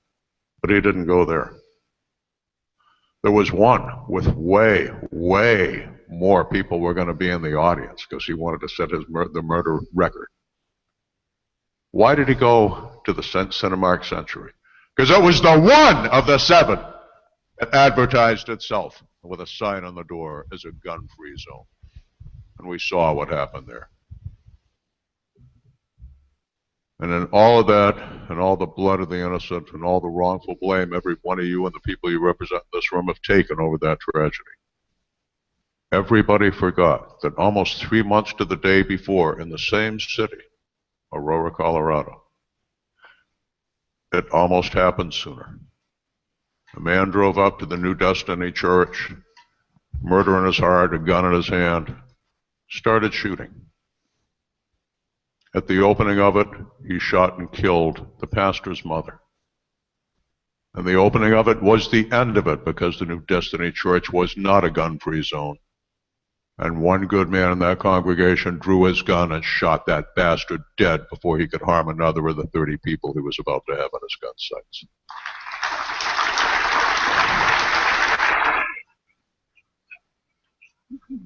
Colorado again, 2007, Colorado Springs.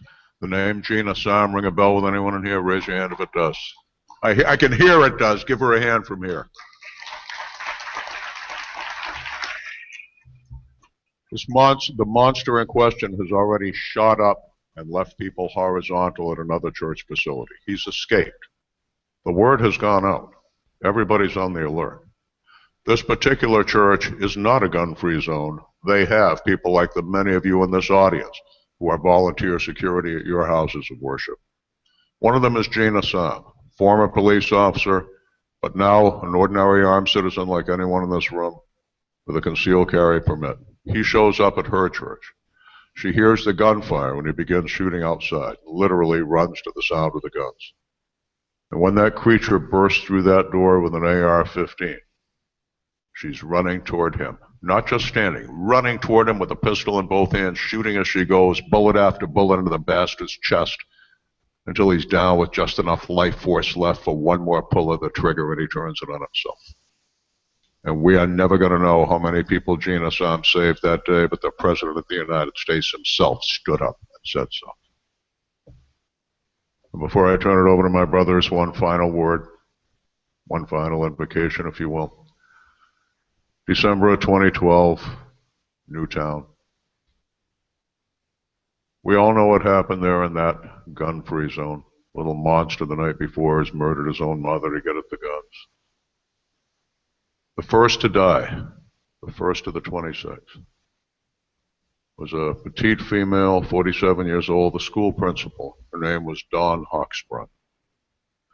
The witnesses said when he came through that door with a rifle in his hands, she ran at him like a mother wolf.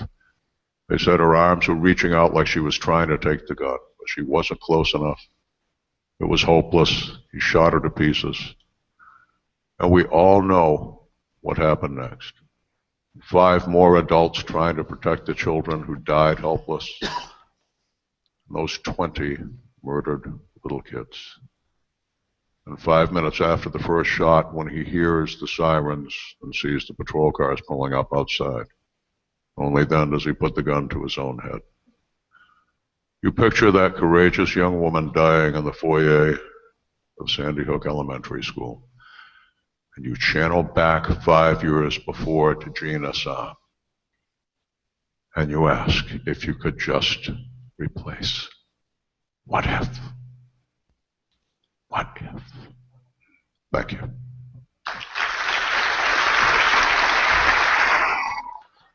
All right, very cool. Why don't we go ahead and come back in, and then does anybody want to comment on that? Because I'm doing a hybrid of what I did on Facebook. I ran it here so that people on YouTube could hear it, but I'm also going to edit it in.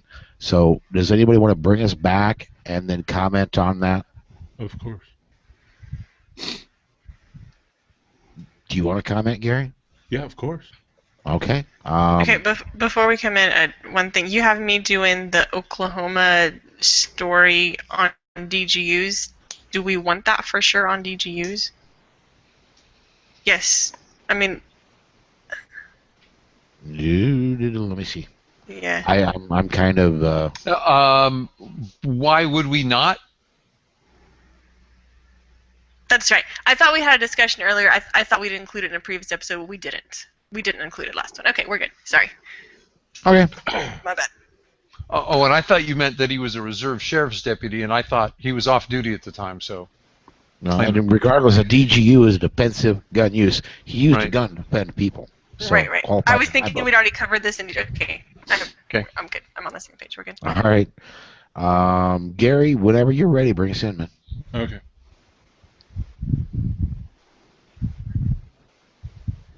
And we're back after, once again, amazing words from Masad Ayoob. I don't know how any human being can listen to those words and say gun-free zones work. Oh, I agree Play with this that. for everybody you come across that says we need more gun-free zones, we need less guns. Play that for them. Take 9 minutes out of their time and say, listen, this is important for the kids and to everybody. That's all I got. Amen. Absolutely. I'm wondering, confession time here. Ironically, I don't go to church.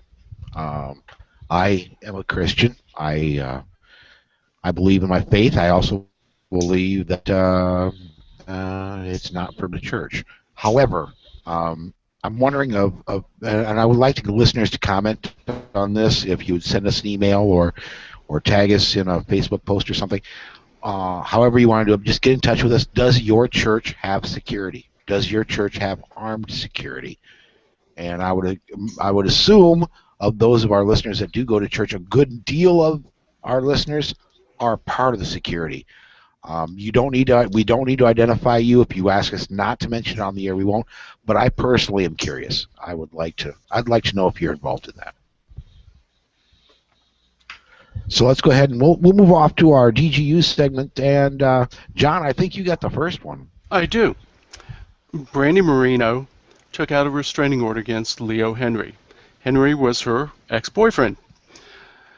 Brandy Marino was so frightened for her safety and the safety of her children that she had gotten a handgun. She showed her 11-year-old daughter how to use that firearm. And that turns out to be a very wise decision. Because at 4 a.m. this past Tuesday, Leo Henry broke into their home, in the home where he used to live. He broke into the home despite the restraining order. He stabbed Brandy Moreno several times. The attack continued until the 11-year-old shot Mr. Henry. Both Mr. Henry and Ms. Moreno were taken to Oklahoma University Medical Center for treatment. Court records show that Henry was charged in 2013 in Oklahoma County District Court with a misdemeanor count of domestic abuse, assault, and battery, and that case was dismissed.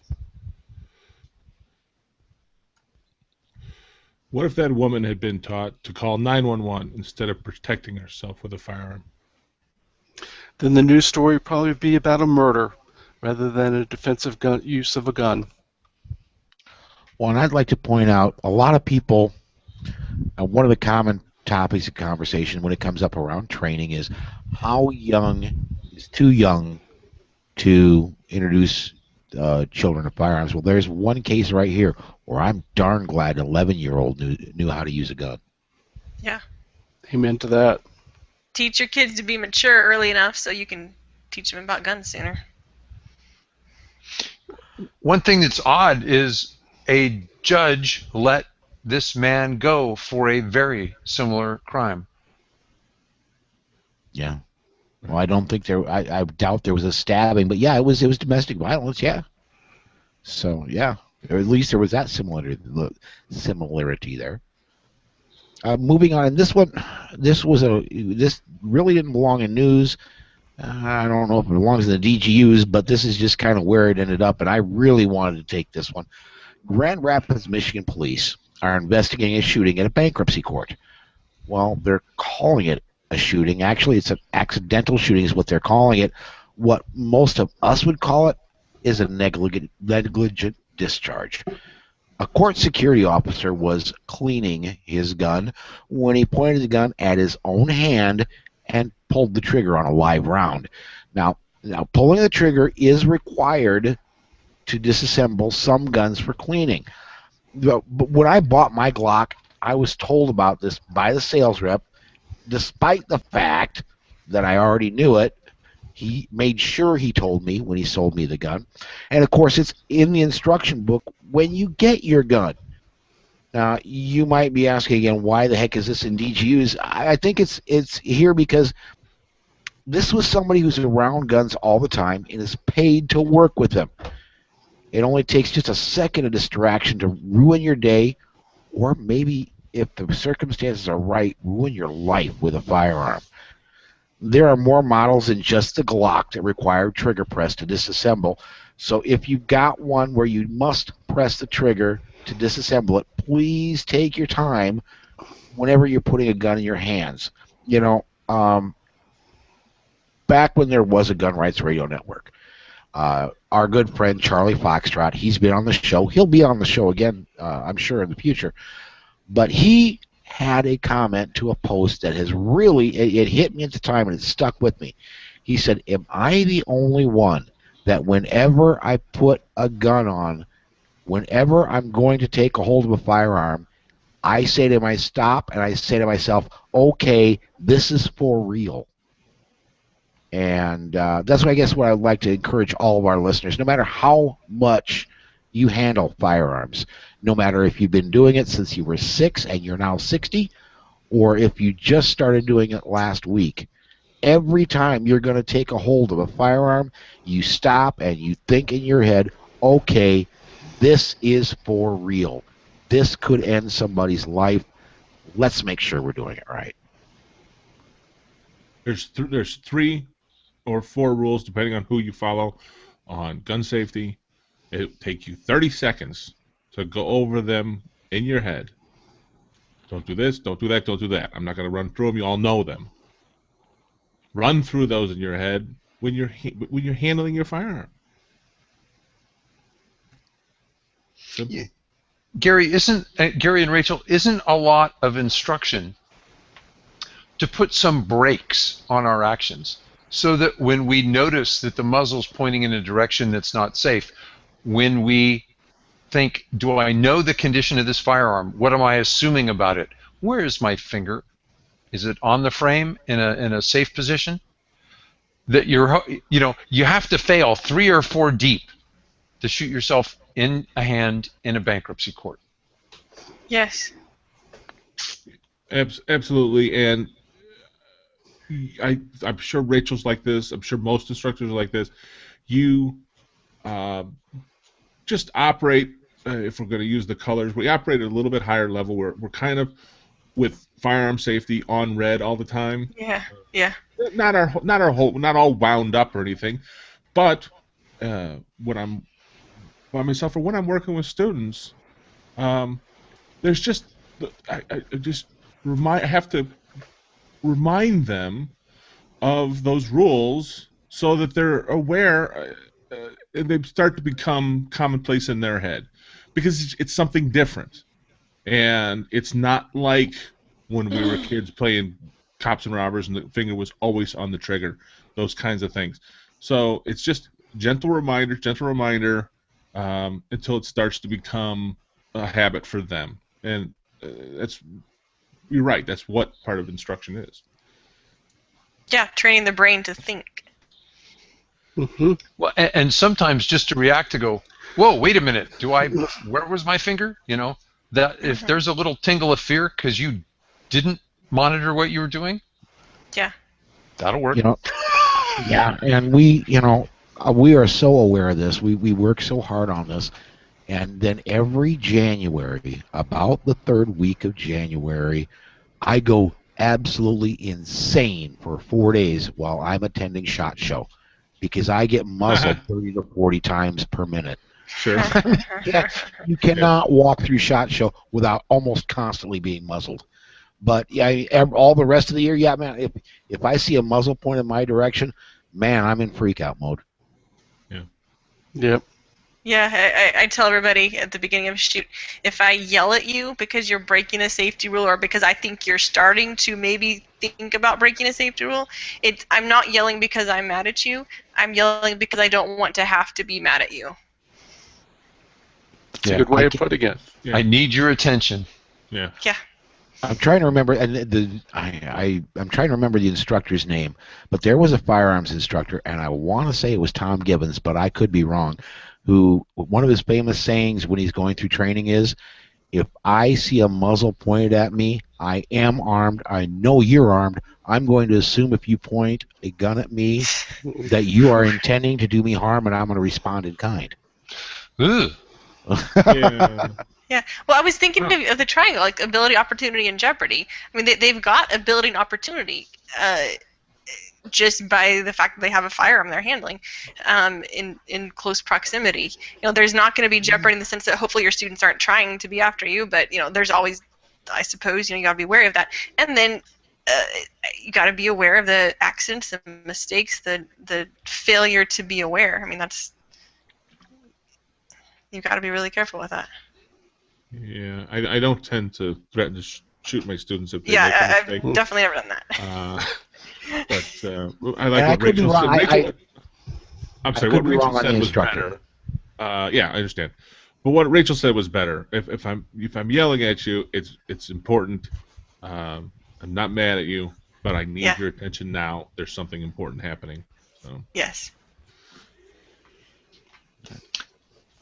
I get the Knicks DGU, and you may have read about it already on the internet. It's the story of a young Las Vegas woman who had a problem with a stalker for a while. The young woman, who doesn't want to be named, had enough problems that she got a restraining order. Luckily for her, she didn't stop there. She also got a gun. Recently, she was awakened at 1:15 in the morning on Friday to the sound of her door being kicked in. The following quote is directly from her IMER post, and I begin, quote, "I'm writing this staring at the mess the police left for me, in a bit of a fog. After 6 months of stalking and threats against my life, my stalker finally snapped and decided to kick in my door and make good on his promise. Out of fear, the past month, I'd begun sleeping with a chair propped against my front door to give myself a few extra precious seconds in case of emergency. I shudder to think how differently things might have turned out had I not barricaded the door. I awoke around 1:15 to the sound of the door giving way after one kick, followed by the sounds of my stalker struggling to dislodge the chair while forcing his way inside. I jumped up and grabbed the gun I've learned to do everything, even shower, with. I stood at the top of the stairs and fired twice, hitting him in the chest. I hear him scream, his disbelief that I stood up for myself. 0 to 100 in milliseconds. I've never been so afraid in my life. I do not know if he is living, but I do know the police have him, and that's what helps the most. For months of him evading the police, I began to question whether he was unstoppable, untraceable. A Houdini. He would murder me and get away with it. As of now, I'm in a haze of guilt, surprise, relief, and disbelief. I shook as the canines dragged him out from his hiding place under a bush. I survived, where so many people do not. Holy shit, I survived." Whoa. Close quote. You know, stalking and rape are about power and control. They're not about sex. And I'm glad this young woman decided to protect herself. Yeah, that was an amazingly powerful post. Yes. I was shivering when I first, and even again when Rob was reading it just now, it caused shivers. It's I'm so glad she decided to defend herself. I am too. Yes, absolutely. This is one of those circumstances where she knew about the threat before the moment of decision. Most of the time, folks, you're not going to know. You need to be prepared for what will happen as a surprise, and you've got to be prepared ahead. Absolutely. Always good to be prepared. Well, at 4:30 in the morning, I'm usually sleeping, sound asleep in bed. There was a Houston area grandmother, 4:30 in the morning. She was cooking breakfast with her 3 granddaughters. And that's when 3 armed men broke into her home. Fortunately, an adult son heard the disturbance, and the son heard Grandma say, "Please don't hurt the girls." And he grabbed his handgun. He shot 2 of the intruders. 1 of the criminals died on the scene, and 2 escaped. There were 8 family members living in the home. All of them were unhurt. The family runs a construction business, and police are investigating why they were targeted for the break-in. Rachel, I know you sleep very close to a firearm, and this brings that right to the fore. Obviously, this young man had a gun within reach, because at 4:30, hi, wake up, go find a gun safe, go unlock it, get a gun, get it loaded. Yeah, exactly. That's forever. That's why you don't do that. And actually, I'll throw this in there. I was debating mentioning, I just thought of this earlier, a couple nights ago. I had actually, my mom was here staying at my house, and so she was sleeping in the living room on the couch. This is probably 3 a.m. I'm in my room, I'm asleep, and I hear a terrifying scream from the living room. And I wake up, and I have no idea what's going on, like absolutely no idea. And I have my gun and my flashlight and my phone, like all right there. And so I grab them, training kicked in. I wasn't scared. I had no idea what was going on, but it was just like, something that like a training scenario, except for this was kind of for real. I had no idea what was happening. Like training, only real. Yeah, exactly, but the training kicked in. Like the fear didn't take over, and so I didn't know if there was somebody in the house or what else might be happening. But I was having things run through my head, ideas of what could be happening. Turned out she might have been having, I don't know, kidney stones or something that was excruciatingly painful. So it was a pain scream. So I found that out rather quickly, and then all my medical training scenarios kind of kicked in when I was trying to figure out what was going on medically when there was an intruder. But it made me think. I was prepared. I was ready, and I didn't have to be afraid. And you probably got a free trip to the ER at God in the morning. We ended up not going to the ER. I'm not sure exactly what it was, but it dissipated, so we were okay. Wow. Oh, well, I hope your mom's okay. Yeah, she's better. Thank you. Good. Well, a Knoxville, Tennessee home invader found out the hard way that kicking in a man's door will get you shot. Jeffrey Miner shot the home intruder with a shotgun as his door was breached. According to Knoxville police, the suspect then fled on foot, but not before shooting at Miner's house with a handgun. And then he dropped it. The suspect was arrested when he appeared at a local hospital for treatment for a gunshot wound to his arm. Police say that Miner, the homeowner, was in fear of his life, but they're still investigating. And lest you think this is something that only happens at night, it happened at 10:54 in the morning. Whoa! Wow. So I can't use my patented nothing good happens after midnight on that one? No. Yeah. Okay. 10:54 a.m. is after midnight. Yeah. Well, technically, yes. Yes. So is Midnight 11:59 p.m. This is true. Wow. I believe I have the final DGU. This one happened a little bit back, but we skipped out on some podcasts, so we haven't listed it yet, but it deserves to be reported. Mark Vaughn recently sold Vaughn's Foods that he'd started. Mr. Vaughn stayed on to help run the place in Moore, Oklahoma. That morning, they'd fired an employee. The employee returned and stabbed a female employee working in the office. The attacker then cut off her head.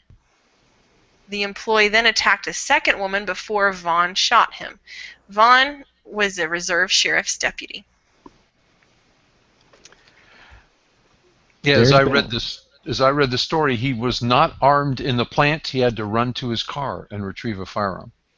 That's what I've understood as well. Yeah. And we talked about this before we started recording tonight, and he also did something else very smart. As a reserve deputy, he had, along with the AR-type long gun, he had in his car some bullet-resistant. He had bullet-resistant vest, and he put that on. And the reason that was smart was because he knew eventually, and probably 5 or 10 minutes down the road, that there was going to be more police showing up. Now, somebody standing with just an AR, they're not going to be looking real good to police. Somebody with AR and body armor that says police on it, you might be in a better situation.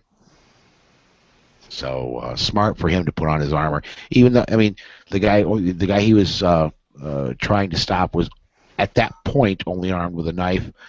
Still smart for the guy to put on his body armor. Which can also be used to stop a knife wound. Oh, sure. Stabbing. Yeah. Well, we do have links to each of our DGUs and news segments on our website at politesocietypodcast.com if you'd like to share them with a friend. And go ahead, if you would, please share the show with a friend. We are we're growing. We want to continue to grow, and the only because I'm not going to pay for advertising, so if you would just please share the show. We'd like to grow some more, and we'd like some more feedback as well. So we're going to step aside here. When we come back, we've got our email discussion. So hang on, everybody. Right back, right after this. 21 minutes, 21 seconds. Wow. This last one should be short, and then Gary, you and I will do the bug out bag segment.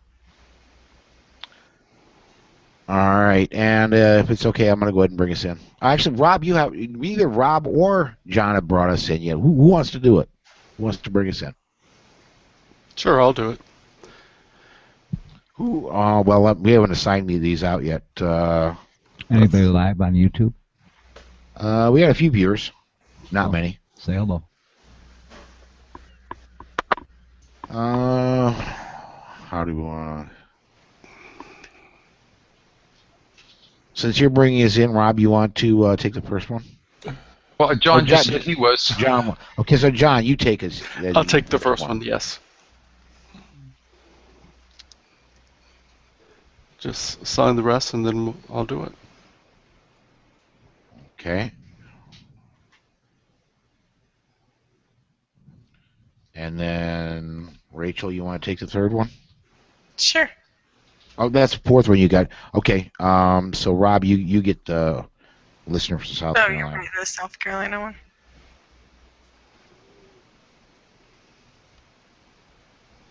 Great. Oh, since we all go, John, anything? Do we want to tee you up for your blog? Oh, yes, I put it in there. Bless you. You're ahead of me. That's wonderful. Have a link. I'm trying to cut back. Thanks. Yeah, I'm trying to scroll back to where I was. There we go. Okay. Everybody ready? Yep, whenever you are. In 5. Hi, and welcome back to the email segment of the Polite Society podcast. Our first email comes from Ken in Arizona. I heard you need more emails, so here we go. How do we ensure the security of a free state? The Second Amendment says by keeping and bearing arms, right? Therefore, doesn't it logically follow that Second Amendment is saying that it's the duty of the citizen to keep and bear as well as his right? I mean, if we aren't keeping and bearing arms, we can't ensure the security of anything. So to be a good American, we have to. It's a pretty nifty system. The Second Amendment protects our right to keep and bear, and in turn, we protect it by keeping and bearing. And round and round and round it goes, each part supporting the other part. It's an infinite feedback loop of freedom, to coin a phrase. And that comes from Ken S. in Phoenix, Arizona, Free States of America. P.S. Thoughts and prayers for Bob Main of Handgun World Podcast as he is fighting cancer. Great email, and a couple things. I believe it is every individual citizen's responsibility to keep and bear as well. But just as a lot of people don't exercise their other rights, some people do choose not to exercise their Second Amendment right. And I guess I'm cool with that. If guns aren't for you, then guns aren't for you, but they are for a lot of us. And secondly, I do want to go to that. P.S. He's mentioned that Bob Main is battling cancer, and again, our prayers are added. Bob Main did go through surgery this past Friday, and things did go well. I'm not speaking out of turn because this is something he posted on his Facebook page, so I know it's stuff that he's put out publicly. I do want to get Bob back on the show soon. I do know he did release a podcast after that. I just haven't got it listened to yet. It's on my list of ones to listen to. But certainly, Bob, you're in our thoughts, man.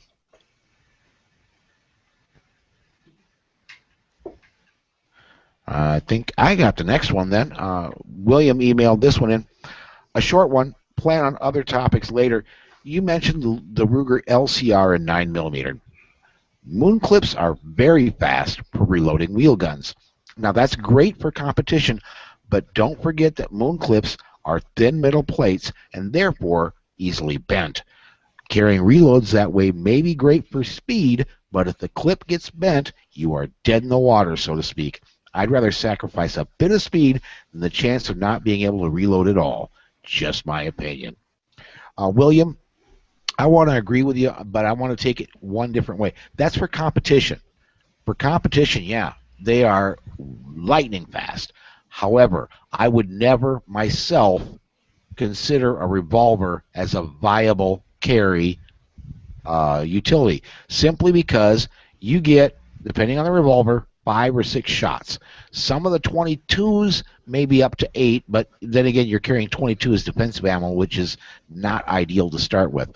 I would say if you are carrying a revolver as your primary, not your backup, self-defense handgun, that you might be able to make a better choice. I would say for reliability and for especially for capacity, especially that a good at least 10-round semi-auto. And Gary, you and I had a very long conversation when we were driving back from GRPC about capacity in the 1911 to speak.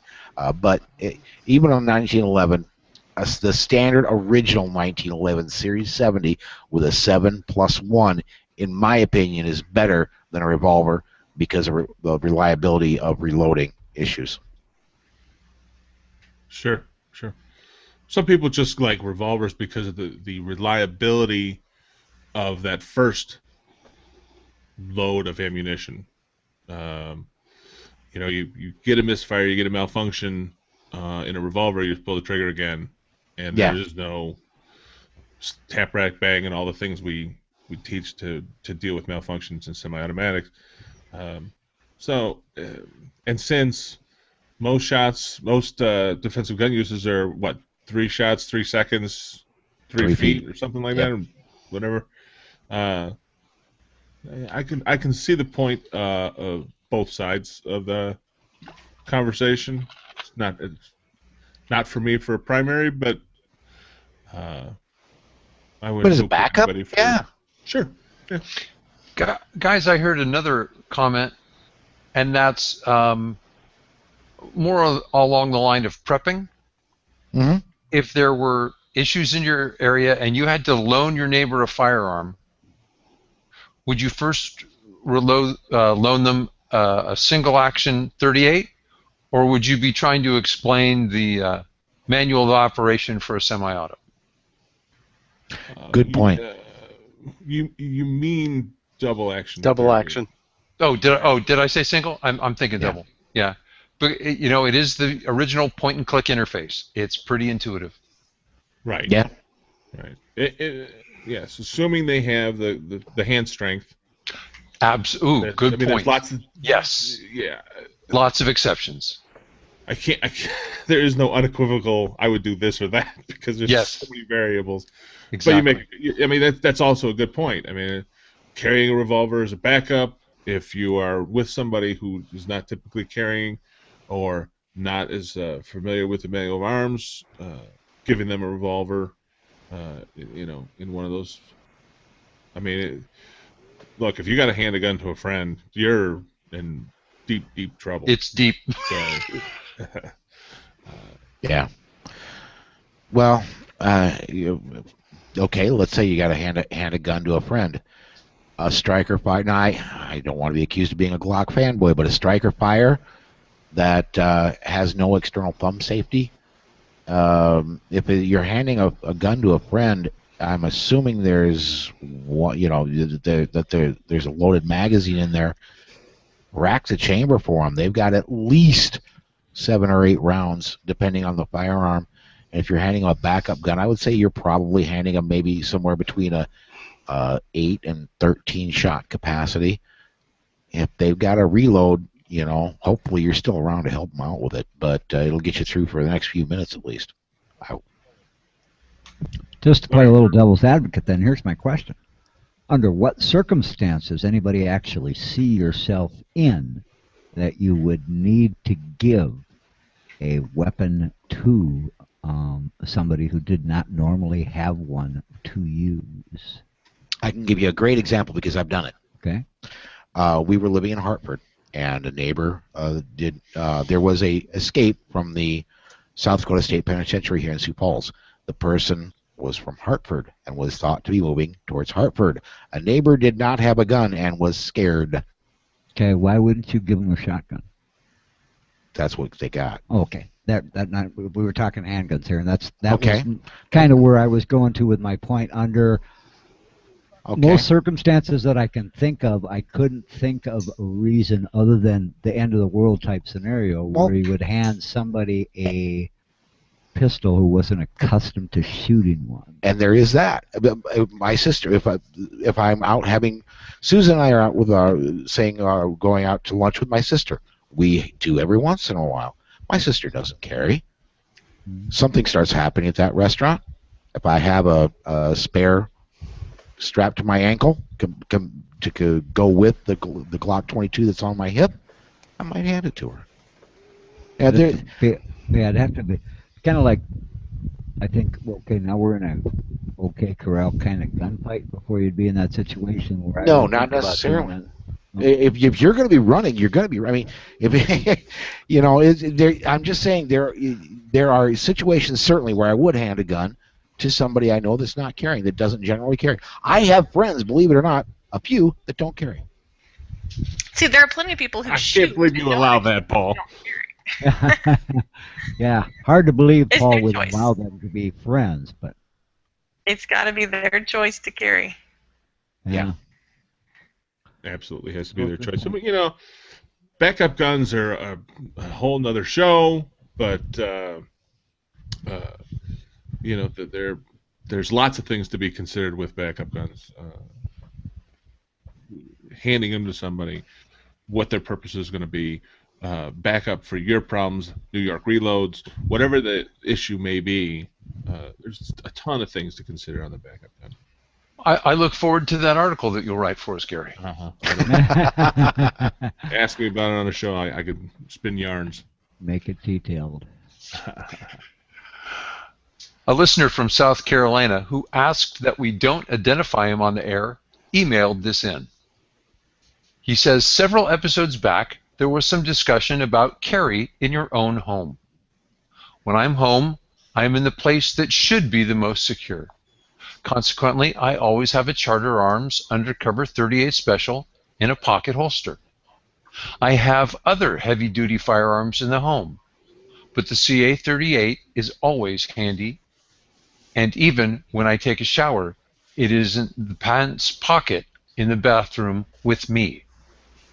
Please take a look at this link and see if we qualify as a South Carolina Second Amendment group for your listing.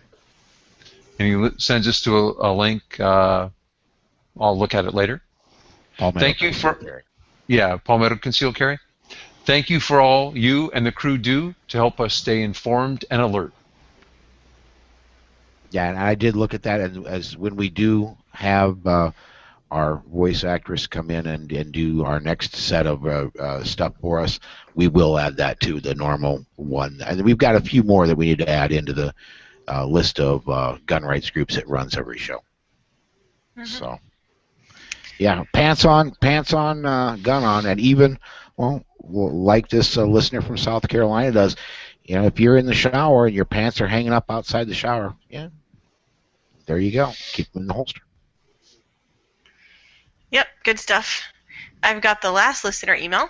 Mark in Ohio emailed about a DGU that we talked about on the last episode that we recorded.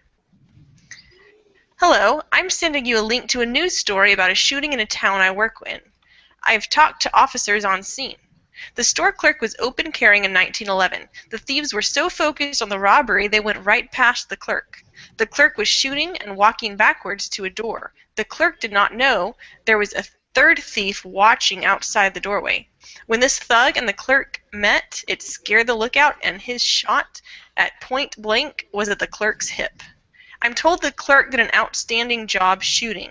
The clerk even continued to shoot after being shot high in the hip with a hollow point .45. The thief that shot the clerk is the one still at large.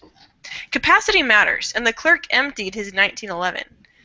Open carry did not alter the thieves' plan. They had hoodies tied around their faces.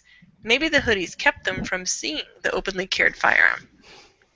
The officer started his story to me by saying, "Did you hear the story about gun owners doing it right? No charges are expected to be filed on the clerk."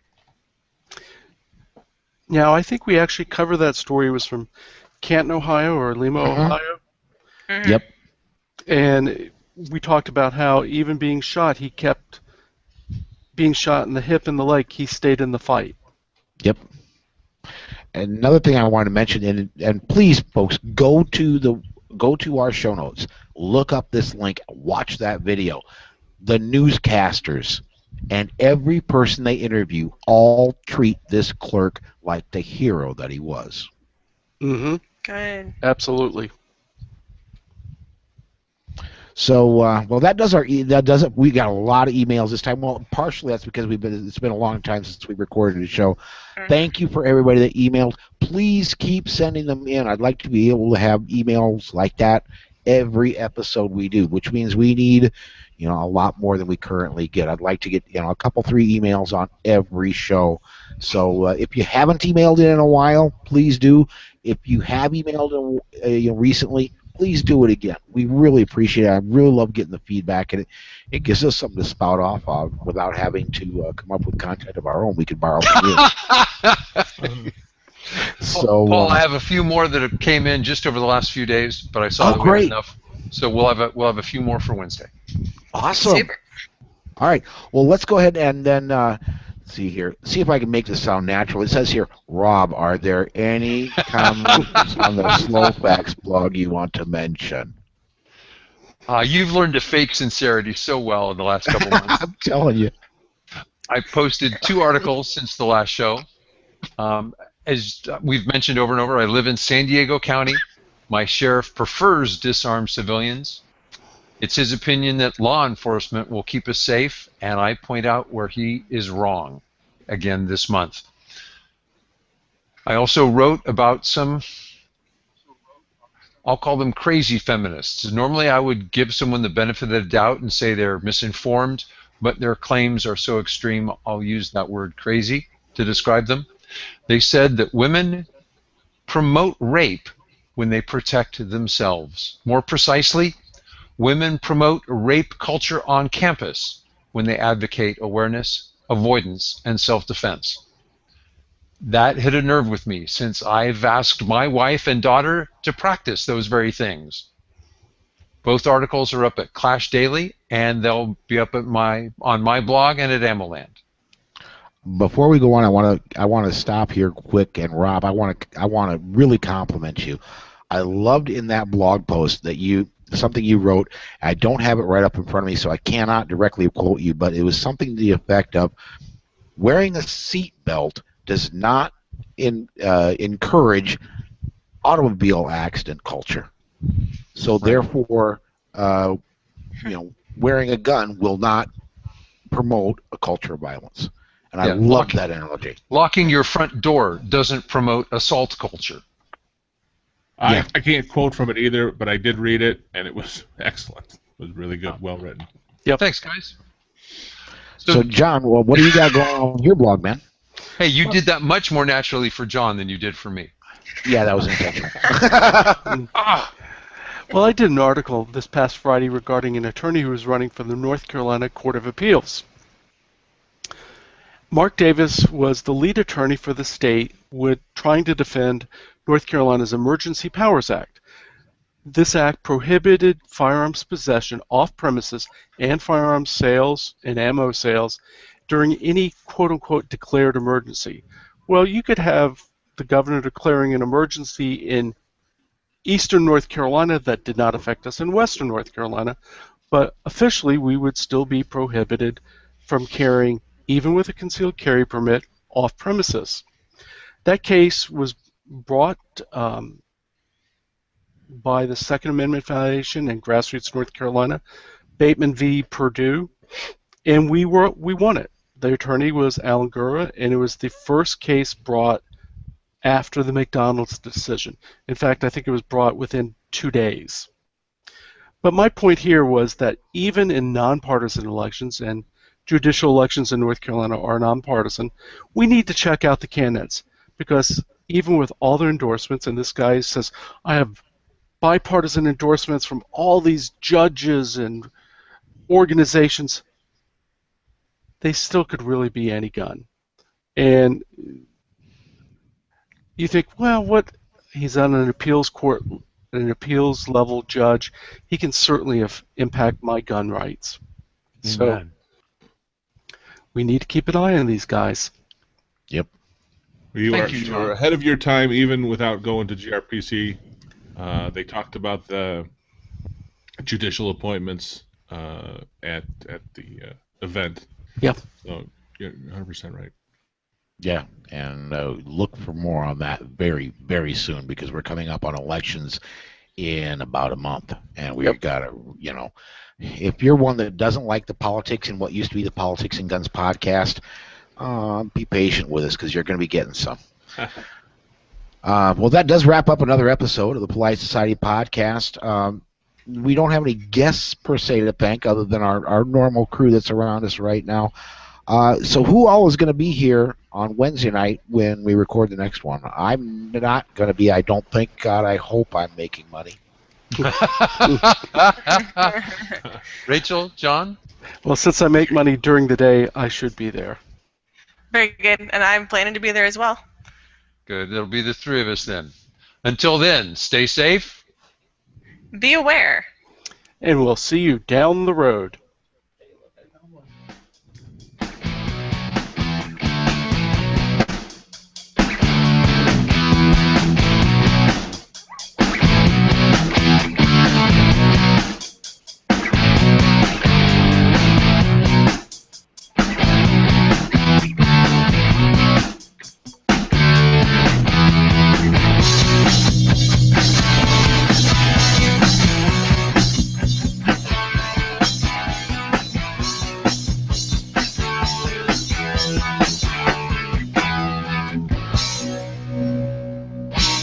The views and opinions on the show you just heard are those of the host and the guest and are not necessarily the views of any sponsors or other affiliations.